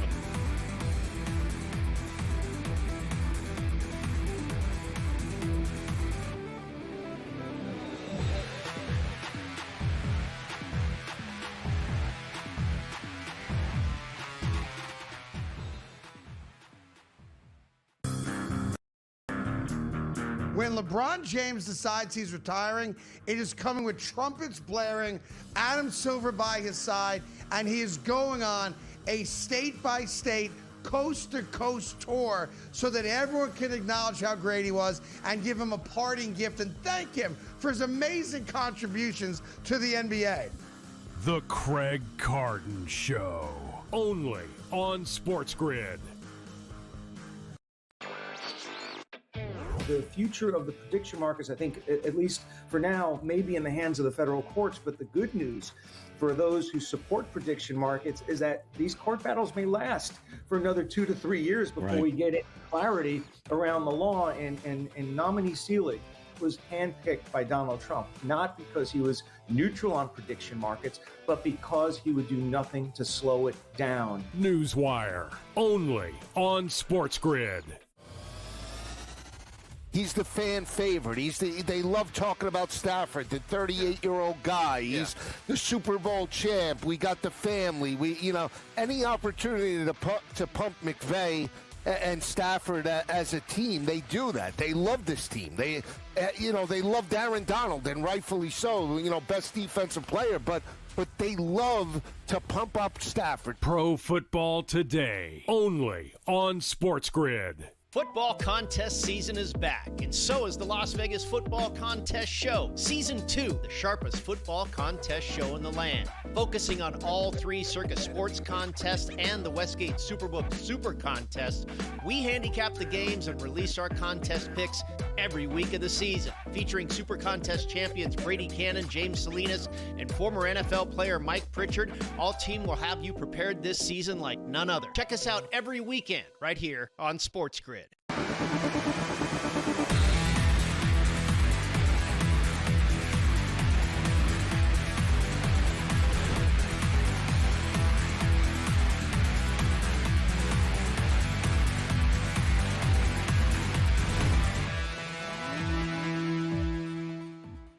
All right, welcome back in Game Live, Game Day here on the grid. So they have reached halftime. Patriots do tack on another field goal. So it is 30-7. And it could be a heck of a lot worse than that, to tell you. Well, not that much worse. The Giants are an embarrassment, Scott.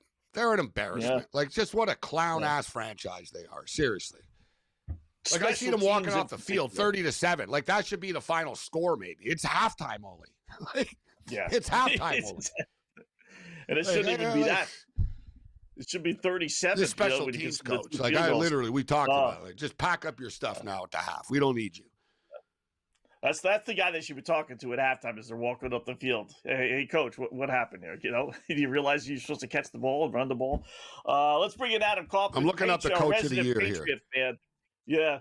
Just for the record, Mike Vrabel minus 195 to be coach of the year. Ben Johnson plus 250 right now. This is at FanDuel. Mike McDonald at Seattle is plus 650. Brian Schottenheimer is 19-1. There's a big drop off. Yeah, Vrabel's doing an awesome job. He's the hands-off favorite, nearly 2-1 right now. But we just talked about it. Ben Johnson does have a 1 seed in the NFC as well. And let's just say they keep on winning football games and they end up going 14-3. Ben Johnson has to be in the conversation as well. What do you think? Well, let me ask you guys, because I don't remember. What was the Chicago Bears preseason win total? I think around 7.5 or so, right around 7.5, 8.5. Yeah. So comparable 7.5, to the yeah. Because I just remember going into the year, and a lot of people obviously high on Chicago last year, and then it went very poorly, as we know, and obviously they hire Ben Johnson. The Patriots, most people going into the year, and I was not among them, I was higher on the Pats than most, but not this high. I figured, 9 wins, 10 wins, wild card playoff team, that sort of thing. Not certainly sitting at 11-2 at their bye week with 4 games still to play and contending for the 1 seed in the AFC, hell, the NFL for that matter. But they've both exceeded expectations. But you're right. The Patriots have less talent than the Bears overall. Like, the Bears are sort of stockpiling stuff. But it comes down to players, right? And Mike Vrabel wouldn't look like such a genius right now if he didn't have Drake May. And same thing, Caleb Williams is a stud quarterback, right? So you have a good quarterback, it makes your life a lot easier as a head coach. No question. I mean, I think it's right now. I mean, earlier in the year, Shane Steichen obviously was in this race until the Colts decided to drop off over the last few. So it does kind of feel like your point, and obviously the odds would indicate it. Feels like kind of a 2-horse race at the moment. Yeah, it's like a horse race, Adam. Exactly. We're coming around the turn, but we still got the stretch. You know what I'm saying? Like, we're coming around that last turn, but there's still the stretch. Yeah. Yeah, I think the Broncos aren't vastly overachieving. Not to say people had them taking a 1 seed or winning the West, but still people thought of them as a playoff team, a good team going into the year. I don't think Sean Payton no love for really Sean would be Payton. in the mix. But I don't No love for Sean Payton. How much love are you going to give him? That's a good point by Scott. You know what it is? Yeah. People don't like him. People don't like him. Yeah. He's 45-1. This is voted on by the media. Sean Payton isn't like nice to the media and stuff, right? Like just point blank. He's not. Like, and it's a big part of it. If we are going to consider that, Mike Vrabel is beloved across the media. You won't find one person to say bad words about him. Well, look at this. This is how stupid this is. This is just wild to me. Oh. How about this, guy? Sean Payton is 45-1. All right. They're the 1 seed right now. They're the 1 seed in the AFC. He's 45-1. Kyle Shanahan is 30-1. Like, Kyle Shanahan, but Jim Harbaugh, Jim, is right there. Oh, Harbaugh's actually 80-1. He's right after. There's a big drop off after Payton, but like the coach of the Jags at 25-1. Credit for what they've done with all those injuries, though. Yeah, no, I would agree with that, but I'm just stating that you're telling me that Sean Payton's 45-1 and Liam Cohen is 25-1. Like, come on. Yeah. Like, I'm just saying, they don't want quarterback too. You can't penalize them because they made the playoffs last year. Bo Nix, good point, Scott. Yeah, I mean, I would think he'd deserve a little bit more attention. Now, maybe, but I think we can all agree he's not going to win. It doesn't matter what the number is. It's like Schottenheimer. You can put Schottenheimer at 19-1. I could sit here and tell you there's value in that, but if you don't believe Dallas is making the playoffs and it's an uphill climb to do so, then why bet it? Because there's just no chance. If they run the table, he'll be in the mix, but that's a big if. And Denver's still 12-1. They're like, it's crazy. The top two teams record-wise in the AFC, New England and Denver, are 12-1, the sixth choices. I mean, well, it's unbelievable. They're still trying to. They're still trying to obviously prove that what they have is legitimate. I think there are a lot of skeptics. Like, obviously, people believe, I would say, in the Broncos defense and the Patriots defense. The Broncos offense is woefully inconsistent, and this Patriots offense, pardon me, has been incredibly impressive. But I think a lot of people are kind of waiting for the other shooter drop, wondering if it's real. I mean, look at, they have 30 first half points, and I realize, you get a 94-yard punt return for a touchdown that obviously cuts into that with 7, a turnover off the muff punt. Olszewski, when he left with the concussion, Patriots get a short field, leads to more points. So you got 3 field goals in here, but even still, Drake May, who's already up over 200 yards passing in this game, look who he's passing to. Hunter Henry, Ramondre Stevenson, the running back, Kyle Williams, the rookie, Kayshon Boutte, who's finally kind of emerged in his NFL career to some degree, Pop Douglas, Matt Collins, the guy with the highest prop on the team coming in. Steph Diggs is sitting at 1 for 13 right now. He's been targeted twice, and then you have Travion Henderson, the other running back. There's no stud. Giant special teams have just sort of like skewed this game's numbers and props in a weird way. But just let me throw this out here as far as the Patriots. And they're playing great tonight. Super impressed with their tackling. They finish tackles. They're playing aggressive football. But these are the quarterbacks that they played against this year. Geno Smith, Spencer Rattler, Cam Ward, Dylan Gabriel, Michael Penix Jr., Bryce Young / Andy Dalton. Young got hurt. Justin Fields, Joe Flacco, Tua, Aaron Rodgers, Baker Mayfield, Josh Allen.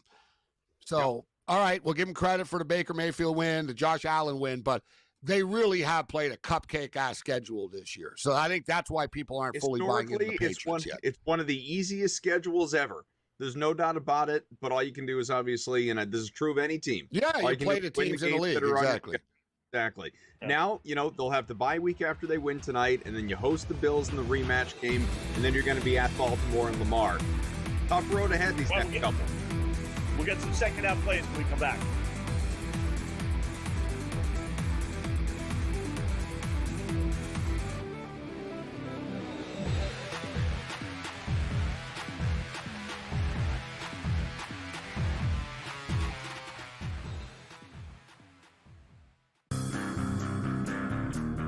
When LeBron James decides he's retiring, it is coming with trumpets blaring, Adam Silver by his side, and he is going on a state-by-state, coast-to-coast tour so that everyone can acknowledge how great he was and give him a parting gift and thank him for his amazing contributions to the NBA.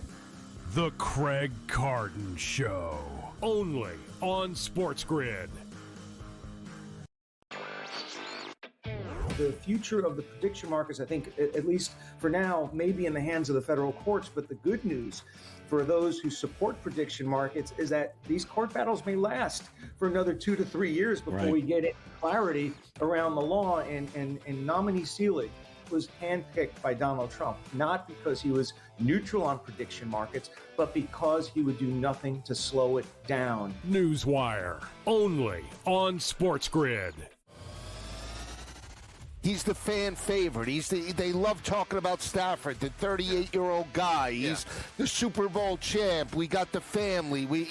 Any opportunity to pump McVay and Stafford as a team, they do that. They love this team. They love Aaron Donald, and rightfully so. Best defensive player, but they love to pump up Stafford. Pro Football Today, only on SportsGrid. Football contest season is back, and so is the Las Vegas Football Contest Show. Season 2, the sharpest football contest show in the land. Focusing on all 3 Circus Sports contests and the Westgate Superbook Super Contest, we handicap the games and release our contest picks every week of the season. Featuring Super Contest champions Brady Cannon, James Salinas, and former NFL player Mike Pritchard, all team will have you prepared this season like none other. Check us out every weekend right here on SportsGrid.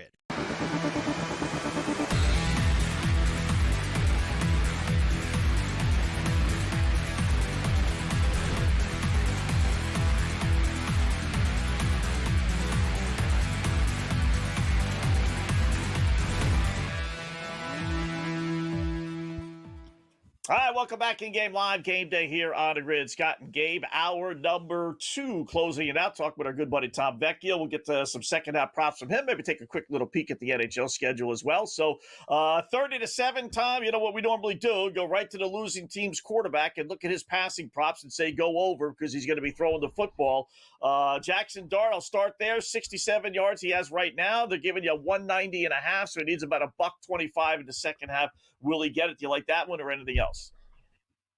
Boy, it sounds a little counterintuitive considering the Patriots don't need to be obviously, Sorry, but I would go. Tom, we were talking to Tom before. All good, all good. I was letting it go, Scott. I wasn't going to call you Thank out. you. I appreciate that. You can do it. 270.5 at Drake May when he's already at 207. It's not like the Patriots just aren't going to throw in the second half.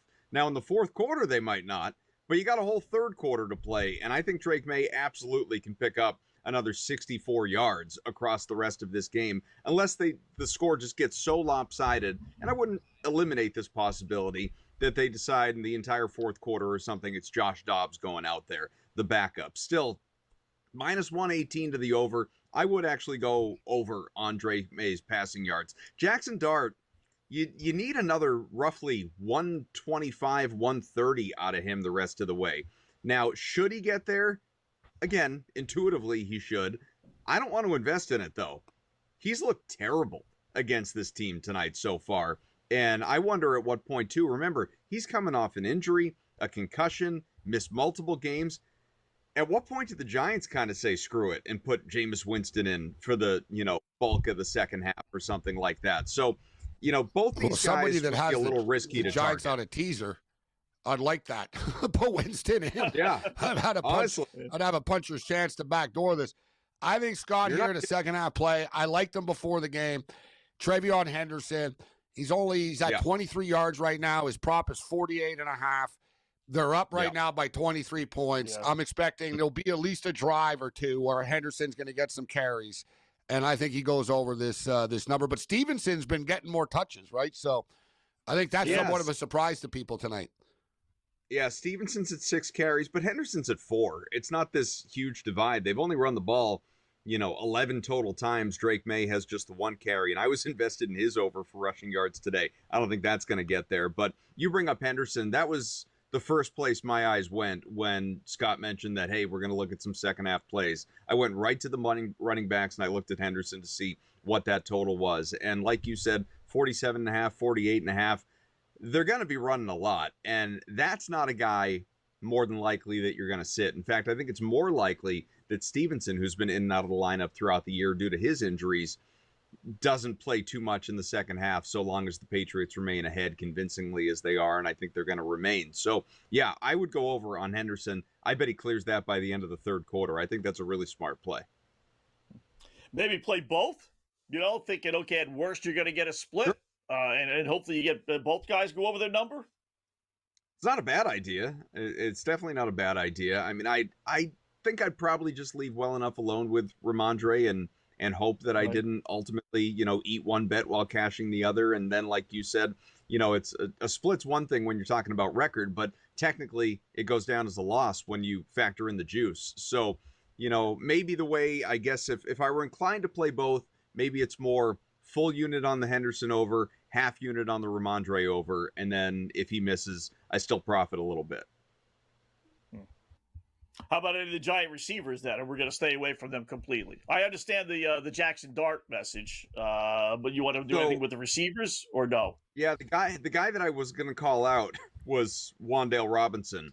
He was sitting at I'm not sure exactly what his number was in terms of how many yards he had at halftime. I think it was maybe 25. He's at 25 right now. Well, so he's at 25 now, but he just had a catch. So that number has jumped up on the live prop to up over 50. When we were looking at it at the half at the break, it was a little below. It was maybe 47.5. Now it's 54.5. So it's jumped up quite a bit. Not to say it's a bad play. I just would have played it obviously at halftime when you were getting a better number because now it's climbed by almost 10 yards. But that's the guy. That's the one that, whether it's Dart, Jameis, both, that's the one that they're going to be targeting and really leaning in on. Big play for the Giants here. So they get the first down. They're at the 40-yard line in New England. We'll see if they can finish this drive off. Probably just should go for it and leave the special teams off the field this time, Scott. Yeah. No more make it 4-down territory. Yeah. You know what? It doesn't matter. If the extra point is 1 point, let's just go for 2. Let's go. I don't see how Cool can kick a ball after nearly breaking his foot either. Oh, yeah. Adam, good job, man. Appreciate it. All right, fellas.